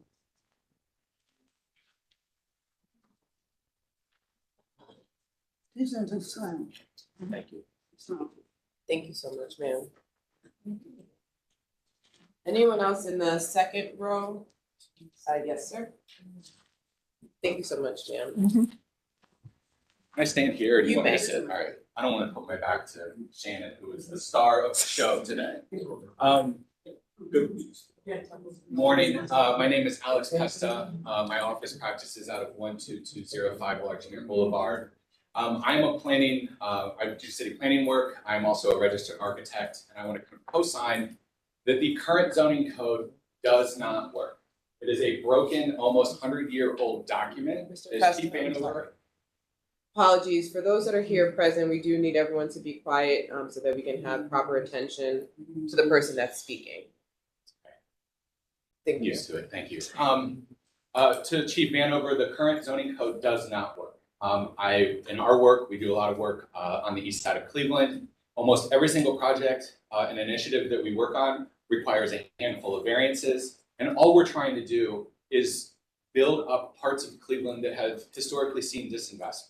And we're trying to do so with very contextual design that fits into the neighborhood, which I believe is very well handled by a form-based code. However, all of the codified ordinances that are currently in place, not all, but a lot of the codified ordinances that are currently in place make that approach apparently illegal. So we have to go through multiple reviews, we have to go through multiple boards, we have to end up at the Board of Zoning Appeals, and it is an exhaustive process. And frankly, it's very confusing for us. It's also very confusing, I think, for the residents to understand why it is so difficult to see investment happen in the neighborhoods. Specific to the form-based code and the process, as someone that does this work, I've been doing it for 20 plus years, there is no public process that is perfect, okay? This is an imperfect process because there are imperfect people doing it. We are all imperfect in the way that we do our work. And that is not a reason to stop this process. This is an important step for Cleveland. This is an important leap into the 21st century. We are behind from a policy standpoint. And I just want to take a moment, as yes, we all are imperfect. I didn't mean to put you on the spot. Shannon's like, I got other. A special recognition to Ms. Shannon Leonard for championing this work for as much as you can. I got the pleasure of representing my team in here, but specifically from Katie, from Krista, from Aaron, from Michelle, from John. Thank you for your work. Thank you for your service to the city, to the residents that are here and beyond. I challenge the Planning Commission, please take action. Please take the steps that have been put forward. Last thing I will say, I think it is also very fitting, and I'm glad to see Madam Chair at the table. In March, Women's History Month, we have a female planning director, we have Madam Chair, we have a female planner that is leading to make history in Cleveland. Please take those steps. Please, thank you. Thank you, sir. Anyone else in the second row? Yes, sir. Please state your name and address for the record. Yes. How is everyone this morning? Well, sir, thank you. Need to stretch my legs, but aside from that. Well, I'm doing that right now. My name is George Rivers, and I live at 1764 East 65th Street in the Huff neighborhood. And we would like to applaud the city of Cleveland for looking at the east side of Cleveland for development. Long deserved. And what we're looking at is a situation where we just want to be a part of what's going on. We want to be informed. They're talking about 55th to 90th Street on the north side of Chester. And we just want to make sure that the people that are currently living there, that have invested in the community, don't get forgotten.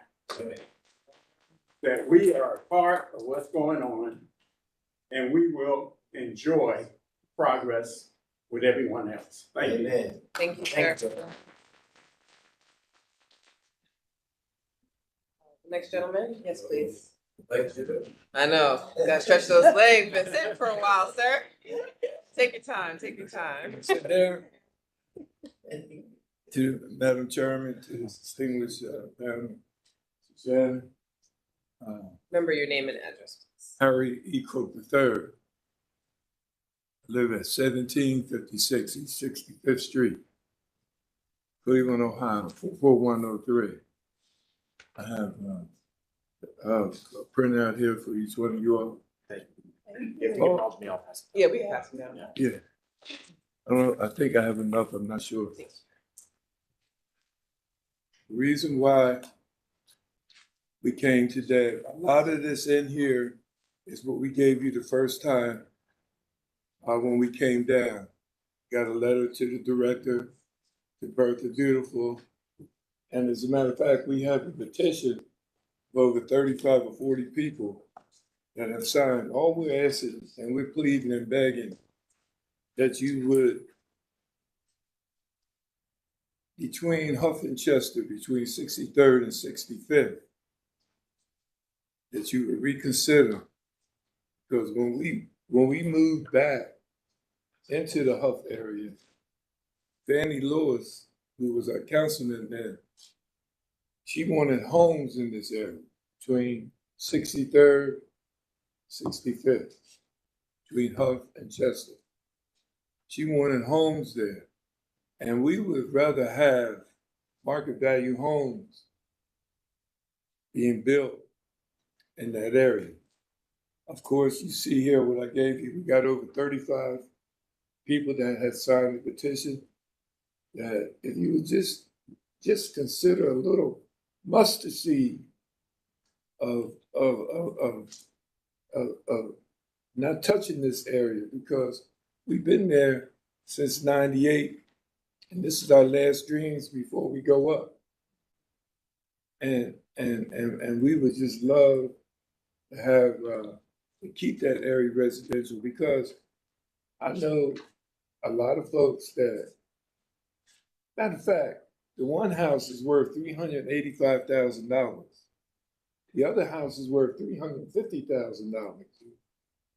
Now, they don't want a commercial building sitting right there next to them. I'm the street club president. That's all I am. But I love what I'm doing. But will you reconsider? Because if you look at the material that I gave you, you see where we appealed it. So I don't know what date when we go with Board of Appeals, but it's only a square block. 63rd, 65th, Huff, and Chester. It's all residential in there. Please reconsider. Thank you, sir. Thank you so much. Appreciate your comments. Anyone else in this? You help me out. You need help, sir? Yeah. Got it. What happens if you're tall? Good morning. If you could state your name and address, please. Everyone. Good morning. Thank you all. My name is Sonia Shakir. I am a resident in the Fairfax neighborhood. My address is 2205 East 82nd. I am here to say that I support this. I support it. I'm looking forward to it. I'm a homeowner, a single mom. I'm invested in the community, and I'm looking forward to aging in place. It is a lot with all of these ordinance and this and that. I done wrote so much, I feel like I'm in school. So I'm looking forward to learning more, because I would like to build a home so that I can, leave things for my children, just to work in the community, and just so they can understand all of these codes and how to build, because there's no one-stop shop to go to say, hey, I'm looking to build. I have to go to this department and that department, that, just to learn all of these things. And, today I'm so glad to be here that, Ms. Joyce invited me. So I appreciate it to learn more. So I am for all of these new codes so that I can, reinvest in my community and stay forth and age in place so that I can build me a one-level home. So I appreciate it. Thank you. Thank you so much for your comments. Yes, ma'am.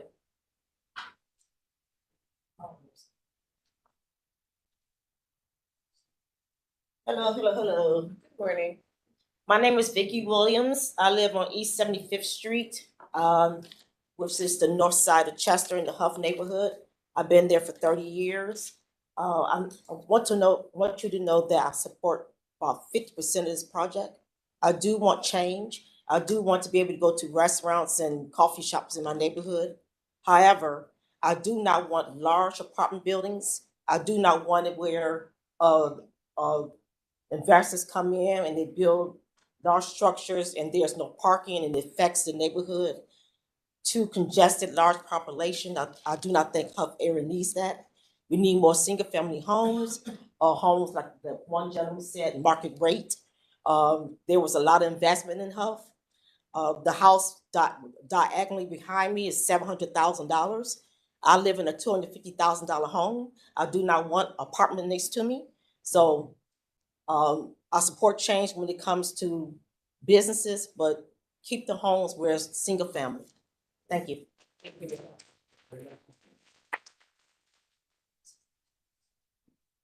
we have anyone else in the second row? We'll move to our final row, the third row. Anyone proponent testimony or comments? Yes, ma'am. I'm 50-50. We're about to move to the next one, so if you just want to hold for one moment. I don't see anyone. Oh, yes. Proponent? Yes, ma'am. You can come to either side as long as you're relatively close to the mic. Hi, my name is Tanya Holmes. I'm an urban farmer in Cleveland, 15 years.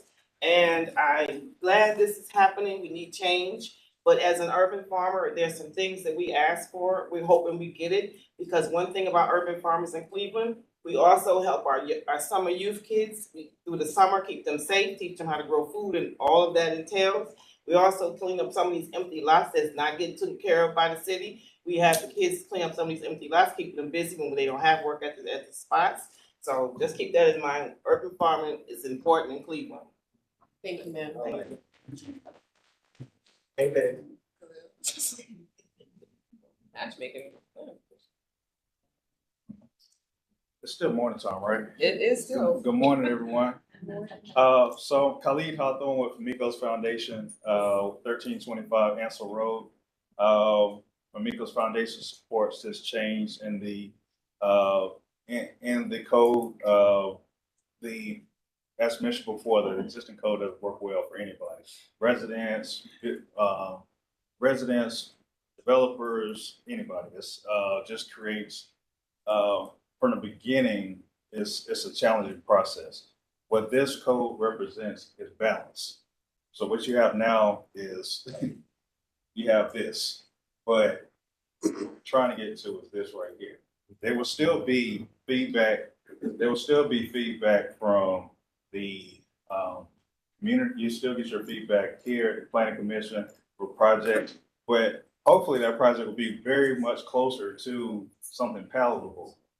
In my previous work in Tremont West, in the Tremont area, one of the hottest neighborhoods in the city, lots of development, very intense development. I probably had wrestling with that over stuff, community. We also had beers sometimes as well. But that process though is flawed. Some of the things that people were trying to do in the community was basically fitting within this imperfect code. But things so bringing that forward to Huff and to the Huff community in particular, all the development that's there now, I think fitting within the historical frameworks of this very much urban area that has single family houses, has apartments, has apartments large and small. Those are things that have historically been in the Huff neighborhood. This development, what it does is actually allow single family to happen where it's supposed to happen. Multifamily where it's supposed to happen. Currently, the code says multifamily exists throughout the whole district. So you can build an apartment complex wherever, but as long as you meet the code, which would be a large apartment building, setback from the street, taking up an entire block. That's what's possible now under the current code. Form-based code reduces. Thank you, sir. Appreciate it. All right, before we move to our friends online, any other folks for proponent testimony or comments that are present in the room today? Proponent in support. Proponent. Pro. Do that next. We're gonna do that. Madam Chair, there's somebody online. Okay, I think there's one more person in person. Yeah, we'll get, I think a couple other staff comments, as somebody been a part of this project for a while. So Adam Davenport, the staff members here on the planning commission, but also a resident of Troy Tory for over 10 years. Address, please. What? I said address, please. Yeah, 1327 West 64. I also brought my little name tag from the 2015 symposium that Matt Zone and ULI sponsored for this. That was in the Global Health Center Innovation. Promise I'm not a hoarder, I just keep receipts sometimes. So this has been quite the project to be involved with the planning commission. Certainly the most amount of engagement in various forms, I think across many months of different meetings, but also different types of meetings. Shannon mentioned the engagement whole day session that we had with the design community, and trying to test this code out and see if it actually not only spatially, theoretically worked, but also through the different codes, fire code, building code, different setbacks and what that would do to the project as the design professional community. Many meetings in Detroit Shoreway, right? And many of those included also, or one in particular included, I know the postcard USPS system was not up for this meeting, but for a previous monthly meeting a couple months ago, we did distribute over 1,200 postcards, 500 door hangers and flyers for different businesses in the pilot area. All to say that the amount of engagement that has gone into this has been sporadic over the years, but quite lengthy. A good question by Councilwoman Spencer has been brought up about what does success mean for the project. To me, that's in a lot of cases the small business owner that's sitting and waiting on the PZA agenda for 4 to 6 weeks, trying to figure out an answer while they're paying rent payments to an owner, just to try and get their business started in a structure that could definitely house and has housed probably that type of business over the years. The point of a lot of this is the pilot essence in general, because changing nothing only worsens affordability and does nothing to the dramatic situation of displacement for these neighborhoods. Thanks so much. I appreciate it. Yes, ma'am. There's one person. Sir, we're not taking any more, because we have one more here and then one more online. We have to keep it moving to the next set of testimony. Okay, good morning. Thank you, everyone. I'm Kim Scott. I am the neighborhood planner for 3 of the 4 pilot areas. And I'm really just ecstatic to get to this point in this process. As it's been stated, this has been a long time coming. And I think that it is apropos that we're at this point in time. And I just want to encourage the Planning Commission to approve this policy. Thank you. Thank you. And then we'll take our online comment. Yeah, so Cynthia Madam Chair, I see Cynthia Mumford online with her hand raised. Okay. She is still muted. She has to, okay, she's unmuted.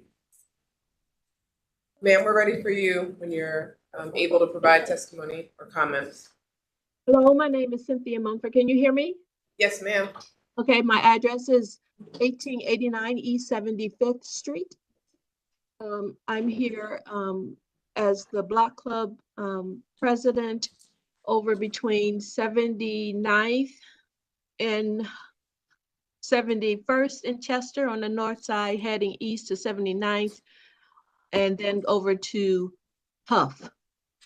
I'm here to just say that we are ecstatic about change. However, we are looking for change as it relates to the policies giving the community an active voice in changes in zoning and approval process. As it stands right now, the old law did not allow these provisions, and the new laws related to zoning does not does not provide these provisions. We need an active voice where we can say and be included in the design process. We've seen the active community participation for the planning committee coming out into the community, but we need a position where we can have an active voice, and that demands policy change. In addition, this is my last zoning changes. Okay, with zoning changes, the planning department or planning and zoning commission should be more accountable to the community as well as it relates to these projects. Thank you. Thank you, Ms. Mumford. Madam Chair, I also have some letters for the proponents, if I may. Sure, please. We did receive one letter in support. Again, this is for proponents. I support the adoption of form-based code as a city resident. I know Cleveland is long overdue for updates and revisions to zoning law. I look forward to solid zoning changes being proposed, and that comes from Ms. Paula First. And then we did receive 3 letters of support from various organizations. So Burton Belcar, to summarize, said that the selection of Opportunity Corridor as one of the pilot areas demonstrates a strategic approach to implementation. We believe this innovative approach to zoning will not only attract new residents and businesses, but foster a more inclusive and sustainable urban environment.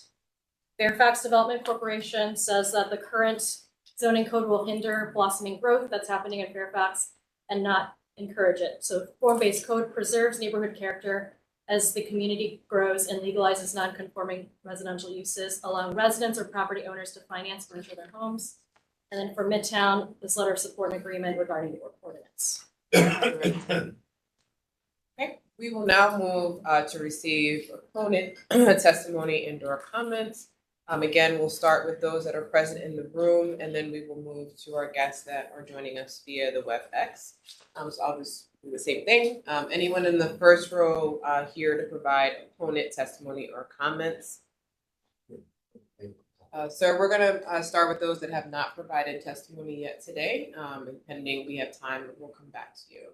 Thank you so much. Anyone in the second row providing comments or testimony? In the third row? We'll just go in order, please. Thank you so much. Morning, everybody. Good How are morning. you? My name is Morgan Taggart. I live at 1350 West 89th Street, so we're in the pilot study area on the west side. I want to echo the comments of my councilperson that Adam and Shannon have been fantastic to work with over the last couple of months. We really pushed for more engagement, and boy, did we get it. So just really wanted to thank you both for taking the time to meet with us, talk us through all these changes, as well as my day job is supporting local food and urban agriculture, and they were very responsive to all of those changes. I think what that has told me and what I've learned more here today is that the community visioning process is crucial for this form-based code to really reflect community. And so I think I have concerns about the capacity, the resources that are available within the city to do community visioning. We did not have a master plan for Cadell in the West 80s, so we had to build that together with planning. I think moving forward, I have some questions and concerns around the resident engagement in the pilot study. My question is there an opportunity for residents that are here today from HUF, from Opportunity Corridor, from the West 80s to be involved as part of an advisory in the pilot study so we can learn together and provide input if this is working or not? And can we also expand the type of outcomes that we're looking at in terms of success? This is being proposed as something that's inclusive and equitable for our cities in creating those communities. And I would really like to see some metrics of success that are looking at inclusivity as well as equitable communities when we look at the success of this pilot program. I think I share concerns with my council person around continued displacement. I've lived on West 89th Street for over 20 years. I know my former councilman described it as distressed. I would call it working class. We are a very socioeconomically diverse community, and I have seen shifts as a result of the Battery Park development in my community, as the pressure on rents, the pressure on housing prices, the pressure on property taxes has increased.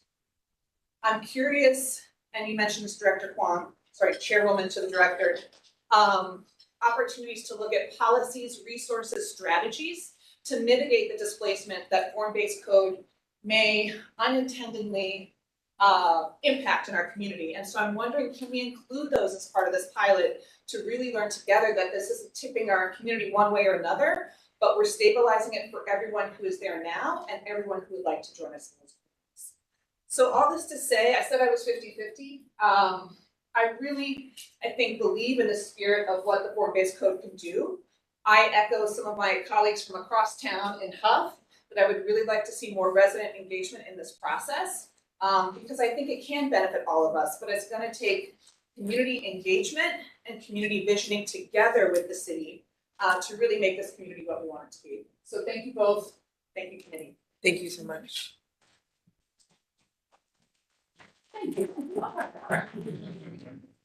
Sir? Yes.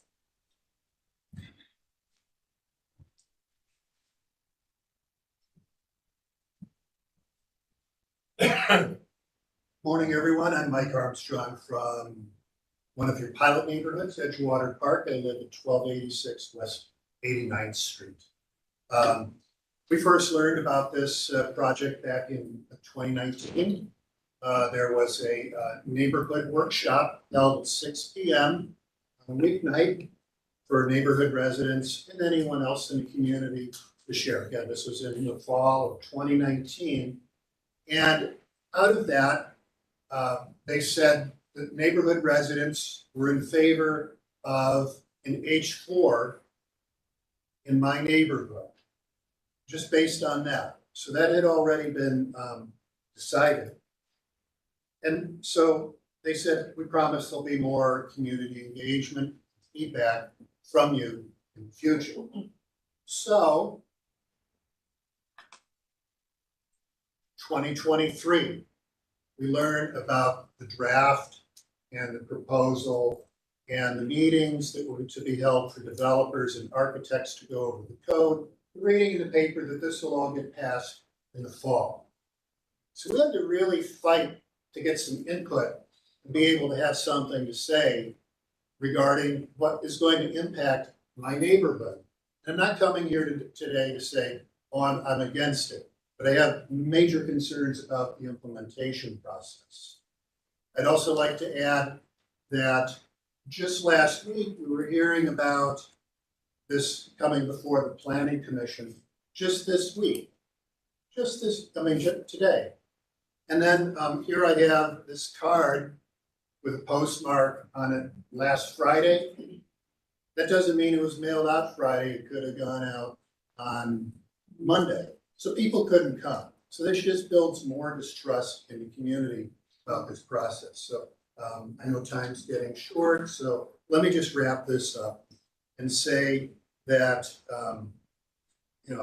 there's concerns about displacement, but other policies could deal with that in the future. But my neighborhood being a pilot area and being in the spotlight, we're not going to get the benefit of those other policies in the future. So I just want to say that I think you should pause this, even if it's just another month or two, so we can do this better, build trust in the community and do this right. Because there's other problems in that 200-page text that nobody has seen.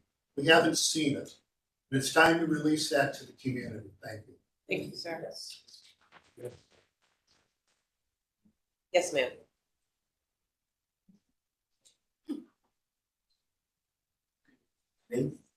Okay, no, I'm sorry. I'll motion to a gentleman in the back. So just give me a few moments. Madam Chair and the board. Yes. Good afternoon, morning still. Morning. My name's Mary Elliott. I live at 7302 Herman Avenue. That's at the corner of West 73rd and Herman Avenue.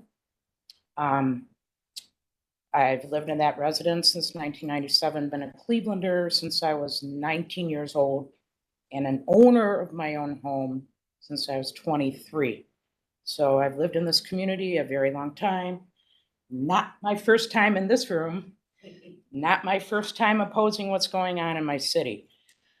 I'm here without breakfast, a little nervous because I don't like to speak in front of other people, and I don't like conflict, but I do care about my city deeply. And everything I've owned my entire life is located within a mile of my home. I'm a landlord, I'm a widow, and I live in an 1867 beautiful old home. It's about to have a 5-story monster apartment building built across the street from me. Kind of makes me sick, but regardless, I'm here about form-based zoning.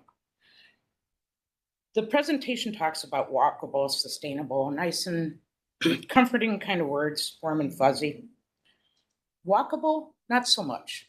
You go down 73rd Street, you're risking your life, really, or your pet's life, or your kid's life. As far as the urban overlay that created that opportunity for these folks to build, which fortunately they haven't yet, that wouldn't have been changed with form-based zoning. Still could have been built, according to what I'm hearing. There's a new construction structure right behind my house. It's in 3 feet of my home that this board approved, even though the zoning was against it. Said, we're gonna do it anyway. We're gonna let this guy from Stowe plant this house 3 feet from your fence and 5 feet from its backyard, despite what the zoning says. His garbage cans are gonna smash against your fence and garbage gonna get in your fence, and that all happened. So I wanna see the city move forward, of course, and I don't have a full issue of the entire code being wiped out or approved or disapproved. I think it needs more work, as my neighbors have pointed out. If you look at the lighting aspect for public lighting in a parking lot, this form-based code is a 4-page document. Current zoning code in Cleveland speaks to lighting in 1 paragraph. So is it simplifying the code? I don't know. I think it needs review. Absolutely needs review. I think if you're worried about density, we're doing that anyway. If you're worried about, yeah, that's happening anyway, is it not? It is. And so, yeah, I will. Okay. So, and as far as transit-based, that's not real. People are not taking RTA more at all. I want to ask anybody in this room who might have taken RTA to work today. That's what I thought. Okay, so there you go. But anyway, revisions, please consider revisions before you implement this in your pilot area in which I own property.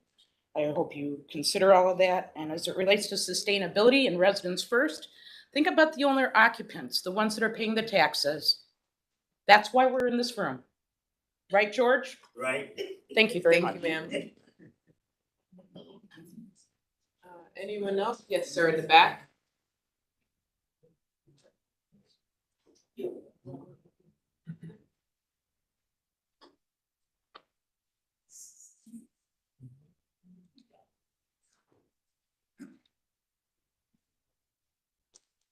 Morning. Good morning, sir. My name is Louis Brooks. I live at 2183 106. I live in the area of Innovation Square. And I think this process needs to be slowed down, more residential and community involvement. The area which I live in, I've seen displacement and development and gentrification in that area is alive and well. That area that I live in is a pilot program, and there are still residents in that area that's concerned more with what's proposed versus the existing. And I think the residents that particular area. Few that's left needs to be informed and more involved. I've heard speakers in front of me speak of the notices, how the notices are just came out, and informing residents of this meeting. So I think this process needs to be slowed down, you know, get more information out. I feel that these zoning proposals could possibly do more harm with displacement. We have said very little about families, about what the zoning proposals will do for our low-income residents. I haven't heard that word mentioned. How our low-income and young families will be impacted by these zoning changes. So that encourages involvement and inclusion. So I think this process needs to be kind of slowed down and have more inclusion from all of our Cleveland residents be represented. Thank you so much, sir. Sure. Xavier, do we have any comments online, or anyone have their hand raised online? Madam Chair, I do not see any participants with their hands raised or any comments in the chat. Thank you. At this time, we're gonna close public comment. I do wanna. Oh, sorry, my apologies. So I did want to read one letter, not in favor. This is by Ms. Armstrong, who also resides at the same address as Mr. Armstrong. Her 3 points were that she was concerned about the postcards arriving less than 48 hours before the meeting, not seeing substantive answers to questions around displacement and the administrative process, but we discussed those today. And we have not received responses to a new code to review. I'm not in favor of passing form-based code for workers. Thank you, Director. So we are gonna close the public portion. I do wanna allow Shannon just a few moments. I know you've been taking notes as you've been hearing testimony. If there's anything you wanna highlight based upon questions or comments that have been made by those of the public. And then just some final comments. Yes. All right, thank you so much. So I just want to talk a little bit about engagement. You know, this is a very imperfect process, as has been highlighted. The process has been ongoing for 6 years. There was significant, we can argue, or have conversations about who felt they were involved on the front end versus who was involved on the back end. But there was significant public engagement. Mr. Anderson had mentioned only 1 day event, but it was actually a week-long event of the charrette envisioning process that was open during the day from about, I think, what time, about 8 in the morning till 9 p.m. at night for the public to stop in when they needed to, right there at the Berkshire Hathaway. To clarify, this is for QDL. Yeah, for the Shoreway Cadell area. Obviously, COVID-19 changed our world. It changed, a lot has happened in 6 years. In an ideal world, this project would have wrapped up in 2, and people, you know, it would have been an immediate zoning based on that visioning process. With that came the Huff area. There was significant public engagement that happened that moved online, that we worked with some community partners that Ms. Scott could detail for you all how that process went.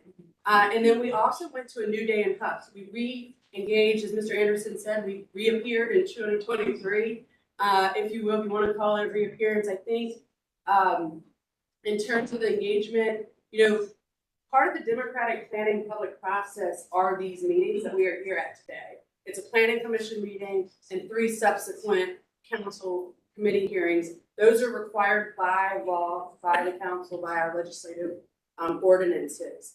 The extra community engagement, we went back out into the communities in 2023 to really prepare the community, educate the community, answer any questions, make any modifications at the time that anybody wanted, and really kind of talk through those and why we were doing this or why we were not doing this, and really educating people generally. We went out to the New Day and Huff Festival, and then we had 2 subsequent community meetings at the Fatima Center that were well attended. as well as with the Detroit Shoreway Cadell community. We had 2 meetings. We had 1 meeting. I'm so sorry, my mind is blanking here. We had 1 meeting and then we had an additional meeting at McNamara's. And then we had a follow-up meeting in February at Mount Carmel. And that's the one where we actually sent out our own staff members to place 500 door knockers on residents, as well as touch on all the businesses between Detroit and Lake, and really engage the community. And so the process has been, like some of my colleagues stated, that this is one of the biggest outreaches in terms of engagement as it relates to any codified ordinance that we bring before you to propose. And so I think the comments around engagement, while not perfect, I don't think that any more engagement at this point is going to change the outcome that we have here today in general, as it relates to the maps and the text that we're proposing. The text has been online with very few modifications since May 29th, 2023. It is now March 15th, 2023. Anybody that could want to read it, they could have called, we could have done however they want to discuss it and go line by line. In fact, more people have probably read the current firm-based code proposal that is before you today across not only every division within the city of Cleveland that touches a permit, but also external organizations in detail, more so probably than our current code that currently stands and that has been in place since 1929. And then in addition to that, I understand the community feels as though, maybe some have been felt left out or unengaged, and I apologize for that. We have tried to make this as a transparent and predictable process as possible, especially since I took on the project 3 years ago. And I understand that we can do better. And I know that this administration is willing to do more and go the distance. And one of those ways is putting things online, sending out emails for people that came to those community meetings that might have not been reachable via the postcard in general. And I understand overwhelmingly there's been questions about equity and low income and things of that nature. And I think what this project does, on one hand, you hear kind of contradictions in this conversation where, we were worried about gentrification and gentrification and displacement and disinvestment. But at the same time, we're hearing, I only want single family market rate homes. And so what this code does is by opening the door of allowing up to 4 units or up to 3 units, or to allow multifamily, it's saying, hey, we can have these different varieties of housing typologies. And what that means, I know that's very technical term, but that allows different building types, different types of housing options. And what that does is that gives a variety of housing price points. And by giving those variety of housing price points within a community, that means that the young first-time homebuyers can move in. That means that a college student can rent in your neighborhood. It means a low-income family, single mother with kids, can live in your neighborhood next to people that have market rate housing. And then by providing those shops and those opportunities to allow for your jobs, as well as allow for daycare and a barber shop and an ice cream shop, have a park, have a recreation center, that allows all of those things within that community to thrive and be sustainable. And then you can stay there over time because you can age there. You have everything for every age gap in that one neighborhood, within your resources, within your relations, within your organizations, your connections. Everything you need is in your community, and that's what this code seeks to do, line by line, item by item. The current code does not have all of those goals or even regulates for those types of things that we're saying in this code. And then the last thing I can close with is, I am a mother of 4. I have a child from the age of 2 all the way up to the age of 18. Every single day I come here as a chief zoning planner. I've been doing zoning for 7 years for the city of Cleveland, and really understand that the work that I do affects every single person in the city, from small people to old people, or older people. And I really understand that not only does it affect the developers that are trying to reinvest into our communities and make our communities stronger, but also the things that affect the most are the small business owners, or the resident, or the person that just wants to open their business and get going, and they've paid the landlord all their money, And all they wanna do is open their business and they can't because of some technical zoning code requirement. And then they gotta go through 5 or 6 board meetings and design review meetings and landmarks meetings and whatever meetings you want. And then like Mr. Vanover said, they get done with all of that. They get their board of zoning variance and then they find out they have a building code issue. And now they have a lease on a building that they can't use for what they want to use it for. And I think that is really, really unfortunate. Every day I come and try to make our city a better place. And so what I'm putting forth before you today, I have read from back to front, up, down, sideways, tried to improve it. I don't think any more amount of time, like I said, the next year, 2 years, 18 months is gonna require changes. Everything did not get addressed in this code. Signs didn't get addressed in this code. Specific uses relate back to the old code. The modifications the community is asking for, we can look at that going forward. But we don't know what we don't know. And so until we put this forward and move forward and see how it works, it's not gonna be perfect.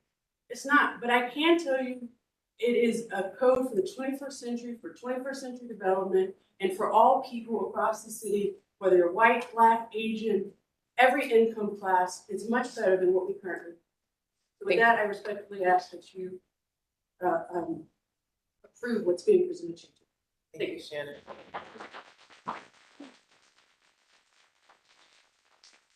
I know we've been going strong, y'all. 11:30. We do still have another presentation. So at this time, this is an opportunity for the commission to deliberate, ask any additional questions to Shannon or any of the other staff members that are present. And I would ask, while this is incredibly important, that we try to move in a somewhat expeditious way so we can still hear our next presentation. Madam Chair? Yes. Is it appropriate for me to make a motion on this? I believe it would be helpful to have some rationale from the commission Okay. for the discussion, since this is such a major Well, project. I would like to make some rationale. I think that Shannon did an excellent job with the presentation.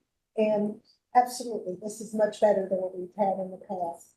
And everyone needs to understand that we have to try something to make it work. And what we've been doing in the past has not worked. And you have to understand that once we try, if we see that it's not working, it can be amended. So I implore you to understand that this is very important for our city. It's important for everyone in this room. And that is my rationale for understanding that this form-based code is what we need for the city. Thank you. Councilman. Couple quick comments. One, if we're gonna have problems with USPS, maybe we can just try to mail like a little earlier. I know since the Yep. pandemic, it seems like Yep. they've been Yeah, we have- struggling. We noted that as yeah. well, so we're very mindful. Clearly, Yeah. I'm not pleased with Sure, it. yeah, so right. we Yeah. will- It's not a criticism, it's just a reality. I know there's been a number of concerns about displacement, and I think that form-based code is not gonna solve all of our concerns about displacement. It'll help. I know that one that I'm working on with Cleveland Neighborhood Progress and others, for example, is working with the state government to freeze property taxes for people so that they're not affected by increasing valuation. So I think there's a lot of things we can do in addition to form-based code like that and other things so that we are not feeling like we're having to, even in neighborhoods like mine, longtime residents are being priced out because values have gone up so much. A question that I do have, a benefit, if you could call it a benefit of the current system, is that it's so convoluted that there's so many points of engagement because of so many variances, because of design review, because of all of these things. So it's almost transparent to a fault. So I do hear when people say, that like we want to make sure that that there's still a continued engagement. I guess and I'll admit that there's a project in my ward where I kind of forgot to have a community meeting because it didn't need any zoning variances. And I'm so in the gear of, well, when the zoning variance shows up, that means it's time for the community meeting. So fault on my own, but could the director just speak a little to what the engagement and community inputs would look like if there's fewer of them mechanically that exist in the current process? So I will say that it is false that there will be no public process if form-based code comes to fruition, because it will still come before the planning commission if it is 20 units or below. And that's per project, right? So you could, 20 units and below means it could be five 4-unit homes or 10 single-family homes. So anything above 20 units still comes before this body, and there will be public comment. And we've created the public comment policy to allow for that. I do want to give some examples of 20 unit and below projects that I believe do need to kind of move forward from an administrative process. We used to do design review in single family homes, which for a single homeowner who is invested in architecture, invested in land, it took months of back and forth of design review to go back and forth until we amended the zoning code to say, this is what we want to see in a single family home. And then we did say, all right, because the zoning code provides that codified desire of what we want to see in the neighborhood, the need for this back and forth over time is less. So, if you are, just imagine, right? Like somebody wants to build a single family home next to you, it fits the zoning code, that's pretty much what you should expect if you are zoned single family. And I think we need to extend that here. So what you see on these maps is what you should get.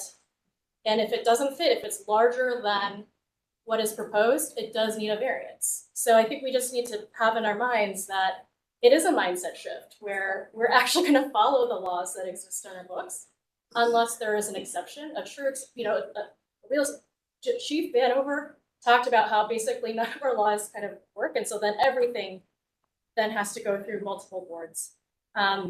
So our perspective is if it fits the technical perspectives as noted in our laws, in our state of Ohio building code laws, in our state of Ohio fire code laws, and that these mapped areas, each 4 is the maximum, right? And then if not, it'll go to the Board of Zoning. Okay, So we have to have in mind. I think that's useful for us to all hear, and I do think that it has been a challenge where people have, I'll just say it, they have weaponized the process as we currently have it to almost, if you want to build a new garage, you have to go in front of the entire neighborhood instead of you just being allowed to build your garage because it's in conformance with the code. So I do think that there is value in us being a little more prescriptive up front and not allowing our own processes that do need to exist in many cases to be kind of used unintentionally or assumed to allow neighborhoods to veto things that are otherwise allowable. Yeah. And if I may, could I provide 3 quick examples to the chair? Sir, we're not taking any more public comment at this time. Thank you. So if there's a 10 unit single family, 10 single family unit homes in Collinwood, for example, does that deserve to contemplate when it fits the zoning code and we understand that we need infill housing in ours? Or if we think about some of the projects that were completely delayed due to zoning issues like the East 89th Street project, which Shannon discussed, it was a resident of that street who wanted to develop 48 unit homes in the neighborhood, and that was delayed for another 6 to 9 months because it required legislation to rezone. And since then, because of the cost increase, has not been able to put that project forward in the Fairfax neighborhood. And so, people live differently. Some people do not live in a traditional quote unquote nuclear family situation. They live intergenerationally. Perhaps they're part of an immigrant community and they want to cluster together.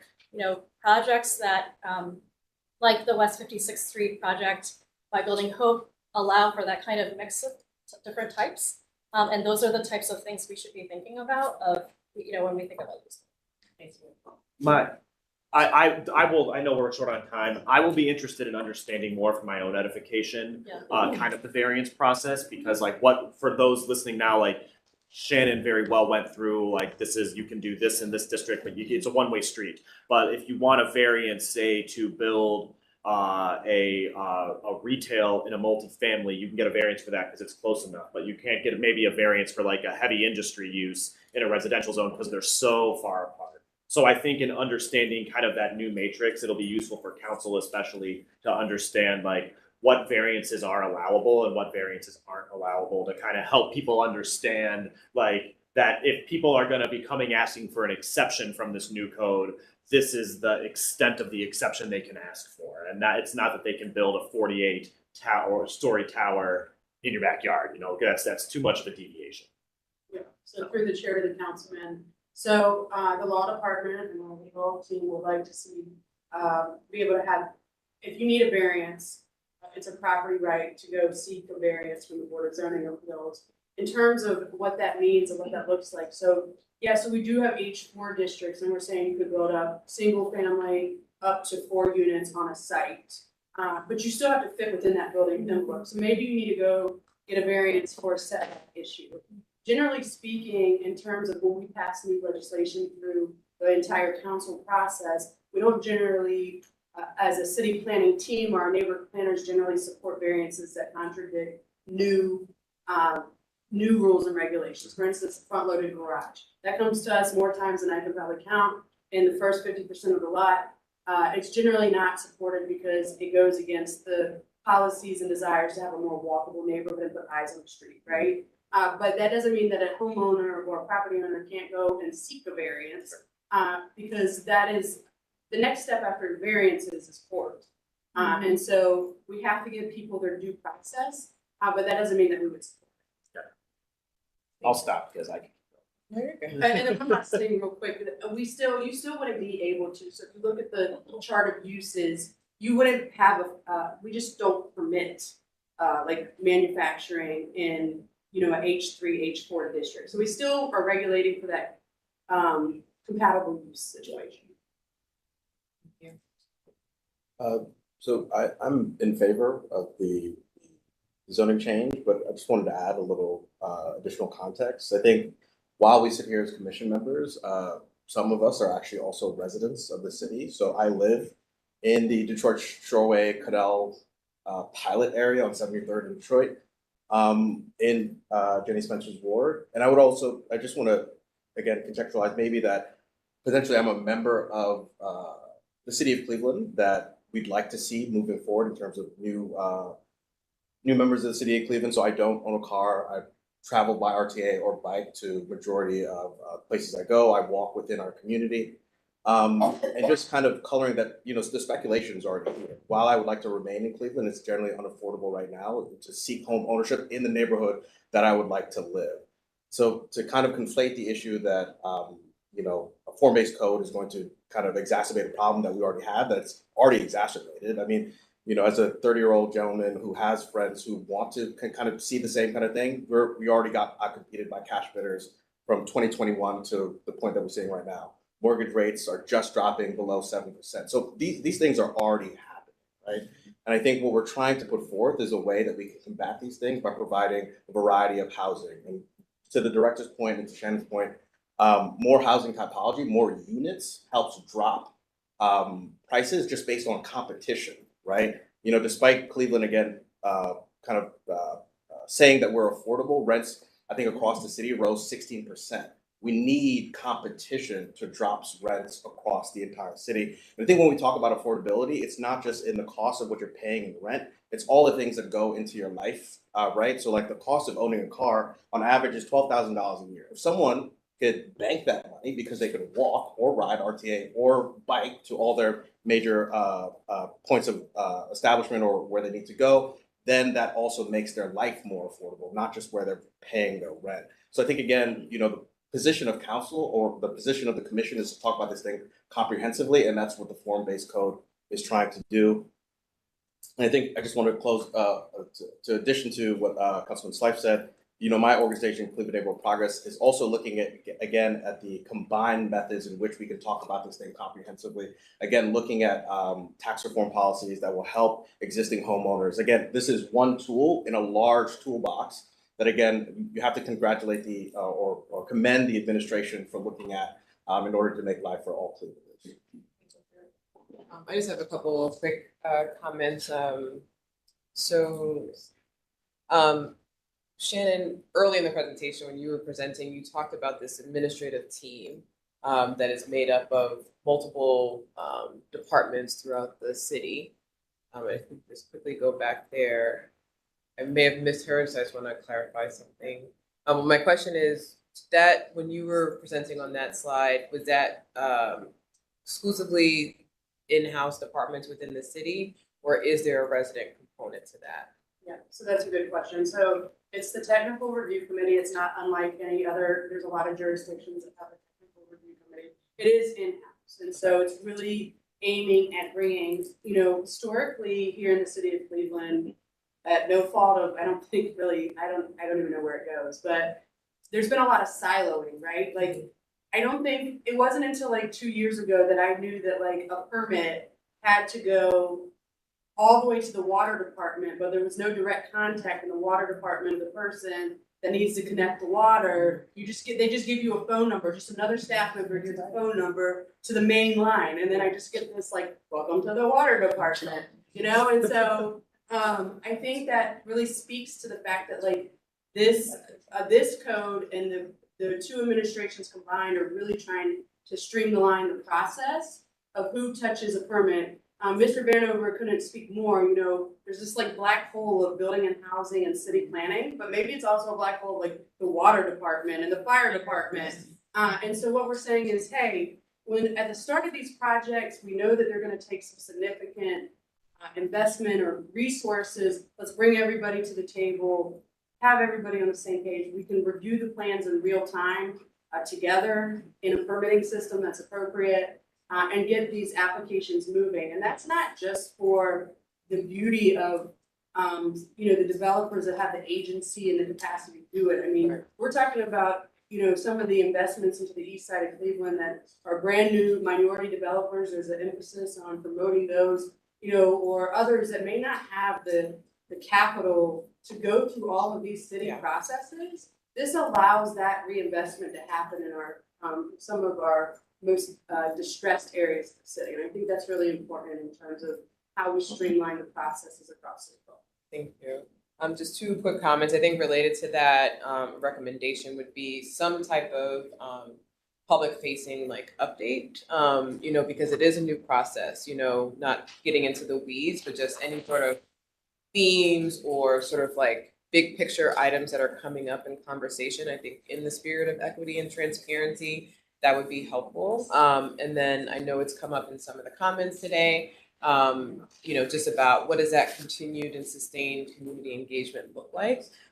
You know, I think it's hard when you're on this side of the table. You're like, but I've done all these things.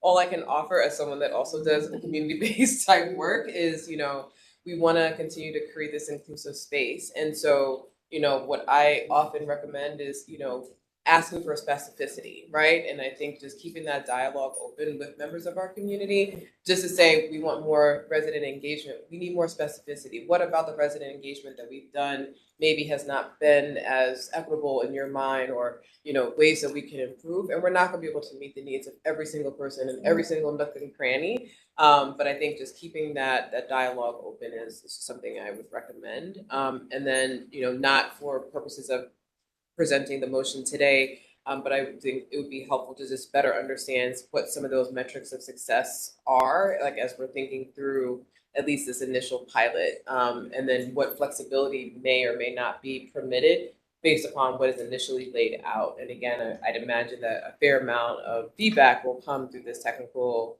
administrative review team. Thank you so much. I am going to ask that I cannot put forth the motion if we can have a member of the commission advance a motion, unless there are any other comments or questions. I make a motion that the presentation be accepted as presented today on form-based coding. A second. Michael, do you have all that you need in order to move this forward? Oh, for all formats in the text. Let's go back to the agenda items so we can.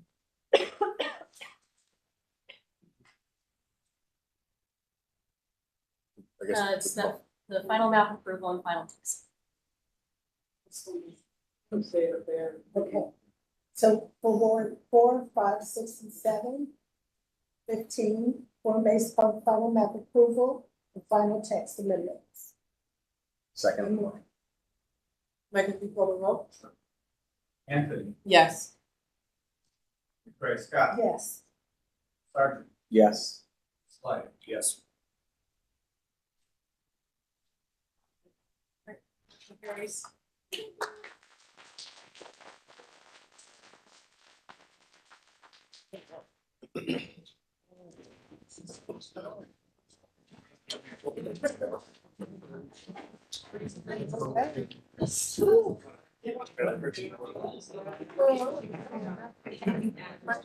We need like a snack bit. I'll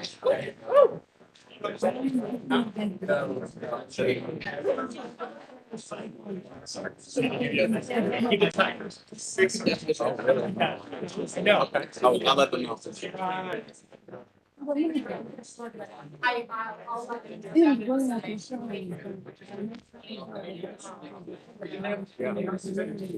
Are you,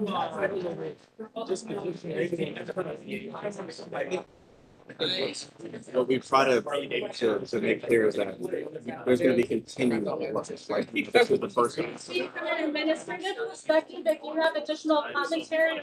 Yeah, there's gonna be continuing. I didn't know that. Still have agenda items. Yeah, I think I'm good. And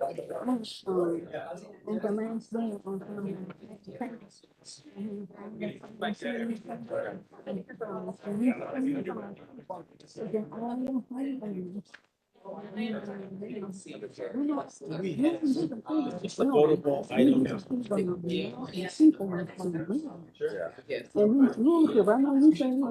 is I don't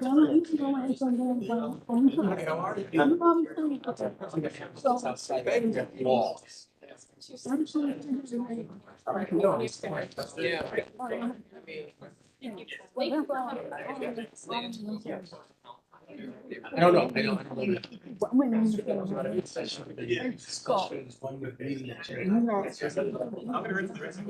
Chair, Yeah. Okay, well, thanks, Xavier. We got to get started. Thanks. Thanks for everyone's patience. I know a lot of you guys have been waiting to come up, and then we do have a full agenda here. I guess before we begin, I'd like to check in, do a wellness check for the commission members. I know it's been almost a 3-hour stint here. How are we feeling? What's your desire? Are you available for the next 45 minutes? 7 hours? You're used to it, right, because You good? I got about 30-ish minutes. So if we lose a member, will we still have a quorum here? we will still have a quorum. And we do promise that the other agenda items, over 50% of them should move fairly quickly. Okay, well, we're gonna try and plow through, and be patient. We're gonna try and be as expeditious, but also thoughtful, because we don't wanna just sort of let things go through and not have the recognition, or at least the acknowledgement that we are following due process. So the next agenda item is under special presentations, a transportation demand management policy update, seeking final approval. Thank you. And I do want to give some procedural background. So the passage of this legislation to establish the program was passed in August 2023. And that legislation required our staff to come before you for the adoption of the program standards, for which you will be taking action today on. So it is before you for a vote, and Matt will go into much more detail about what it is. Thank you, Director. Mr. Chair, Commission members. Like the Director said, I'm here to present to you the Transportation Demand Management Program Standards. Like the Director said, this legislation was before you last summer. The legislation enables the Planning Commission to adopt the program standards. This is a common practice in other TDM programs that we explored across the country, where the City Planning Commission or some type of development body that city may have maintains and updates these program standards, which are the rules of the program. It's the playbook that you have to follow if you're doing a project that's subject to this program. So I have some slides. I'll reiterate some information that was presented to you last summer, just to give you a refresher, and then I'm just going to walk through what you have in front of you today.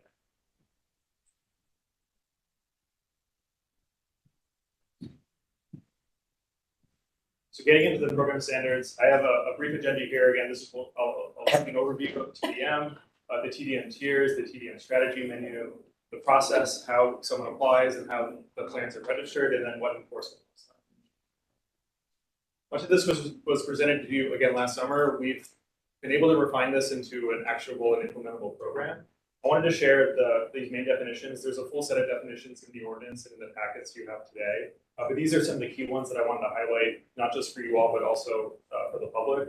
TDM, it means the design features, incentives, tools, that are implemented by a transit-oriented development project that are designed to reduce vehicle miles traveled, otherwise known as VMT, or single occupants of vehicle trips. A TUD project, again, this is a technical term we're using in the code to just identify a project that's within the TUD zone. The TUD zone, in turn, is that quarter-mile watershed from a high-frequency transit station. This is defined as a bus or a train stop that has 15-minute headway service or better at some point in time during the day, and is depicted via a map in the TDM program standards. This is roughly a 5 to 10 minute walk, and this map is also available as part of our online GIS system.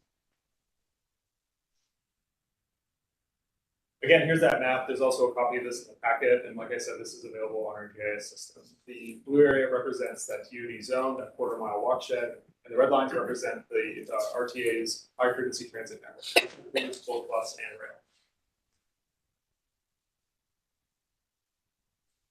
So what does this actually mean? Again, the high-level goal of this policy and this legislation essentially replaced off-street parking minimums in the zoning code with transportation demand management if you're in that TUD zone. And so all projects in the TUD zone are no longer required to build a minimum amount of off-street parking per the zoning code. That doesn't mean you can't build parking if you're doing a project in this area. It just means that there isn't a minimum set in the set by statute or set in the ordinances. So new construction projects that are in tier 1 or above must develop, submit, and register a TDM plan as well. And so TDM also kicks in for changes of use or expansions of use starting in tier 2. I'll have that table for you in just a second. Again, it's also in your packet. TDM plans must include menu items totaling enough points, and they must include a detailed site plan, a narrative, and supporting documentation if required. I can get to that in just a second. TDM plans will be reviewed as part of our normal entitlement process, the process you're all very familiar with when projects go through design review, go through zoning review, in the form-based code Shannon explained earlier. So again, why are we doing this? These are some high-level goals and issues that we're looking to address that are deeply systemic in our city, and that we are doing our best as a planning commission in our role in terms of regulating land use and transportation in the city. Parking requirements are a form of exclusionary zoning. They can exacerbate socioeconomic and racial disparities in mobility. Nearly 1 in 4 households in the city of Cleveland don't have a personal automobile, so they can't drive around. They don't have access to that car. 1 in 5 Clevelanders are simply too young to drive, so they need to get around by other means. And service parking generally pushes land uses farther apart, which makes it harder if you want to or have to walk, roll, bike, take transit to the things you need to get to in your day-to-day life. Parking requirements make projects more expensive, especially in the last few years. These costs have actually risen slightly above this level. Generally, surface spaces cost between $5,000 and $10,000 each to construct. Structured parking can be upwards of $30,000 a space to build. And then appeals, again, that has been iterated as part of the previous presentation. They can add weeks on the project timelines and create uncertainty, especially for smaller projects. So what will this policy do? What will this program do? It will make it easier for smaller and infill projects to obtain permits. This includes leasing middle housing. This includes reactivating vacant storefronts along our commercial corridors. It will support the city's current and planned investments in multimodal and transit infrastructure. We're currently making and pursuing tens of millions of dollars in public right-of-way improvements that will add things like bike lanes and bus lanes and other ways of prioritizing mobility and also supports our transit partner, DCRTA. They, perhaps most notably, recently received a $130 million federal grant to replace the railcar system. And so we need to complement that with the appropriate land use strategies that take advantage of that investment. And ultimately, this will facilitate more walkable, transit-oriented communities. It will make it easier for people to meet their needs and amenities within a 15-minute walk by greater transit. That's generally entirely feasible right now if you own a car, and so that's why we're trying to elevate these elements. I wanted to include this slide partly at the request of the director because she felt this information would be helpful for you to know. This is generally, we're keeping tabs on this, especially following the recent 2020 census update. This is a map showing, again, that TUD zone, that quarter-mile watershed from high-frequency transit. The areas that you see clearly that are not shaded away are pretty much the entirety of the city that's within that zone. And these are census tracts colored by the relative housing density. Density can be a tricky statistic to measure or to understand. Essentially, what this map is showing you are census tracts colored by how many housing units exist in that census tract, divided by the total number of acres in that census tract. There have been several studies over the past few years, even the past couple of decades, by the Federal Transit Administration looking at what types of housing densities do various transit infrastructure support, things like rail, bus rapid transit, traditional bus service, that kind of thing. So generally speaking, we have these transit corridors that are either our bus rapid transit, like the Helpline, or plan to be bus rapid transit, like West 25th. RTA is also studying the Broadway corridor for bus rapid transit, and with help from the Federal Transit Administration. And so generally, densities to support that level of service started around 15, 20 units an acre. That's what we started getting there. The only census tract that comes close is Shaker Square, which is just to on the far right. The screen in front of me, you can see that dark blue census tract, and that's about 16 units an acre. So we have a long way to go to get back to a transit supported level of density that the city used to have. And again, many of these priority transit corridors are former streetcar lines. They originally built as a former fixed highway. So like I mentioned at the beginning, we have TDM applying to projects at various tiers. These tiers are based on either total number of dwelling units, total retail square footage, or the total number of on-site buildings. The reason why we broke this out into 3 categories is so that we cover residential, commercial, and institutional projects. The way this works is any metric that gets you into that threshold is what qualifies you at that threshold. So in other words, if you have a mixed-use project that has only 5,000 square feet of retail approximately or less, but has 20 more units of housing and it's new construction, that's still a tier 2 project. So it's whatever metric is the highest gets you into that tier. Again, we're only qualifying changes of use or expansions of uses for TDM plans at the tier 2 level, because those projects generally face challenges unique to complying with building code. They're limited often in terms of space to adapt to new regulations, and so that's why we're offering that additional. And the points required reflect the minimum point values that a TDM plan must achieve by selecting strategies in the menu. So leading into that, we have what's called the TDM menu. This is also what's in front of you for approval. This is the list of strategies that projects can pick from in order to comply with this program. So they're broken out into categories such as transit, information, active transportation like biking, parking, car share, commuting, housing, family services, delivery, and then finally building features. I don't have the whole menu up here because it is rather long to put into a slide, but again, it's in front of you, and I'd be happy to take specific questions about the menu items that we have here. But this is generally what the menu looks like. So we have the strategy, we have a brief summary, we have a longer description, and then the point value. I will take this opportunity to mention too, I wanted to show you the active strategies, because this is a strategy we picked up from some other cities, that if you bundle active transportation uses, they find that they're more effective when they work together rather than just offering like a bike repair station and nothing else. And so projects that pick those strategies, if they pick 3 or more, they're able to bundle that and achieve bonus points. And that's just reflecting how the research that we've done suggests that the more those options are available, the more likely people are to replace those trips, car trips, with those types of things.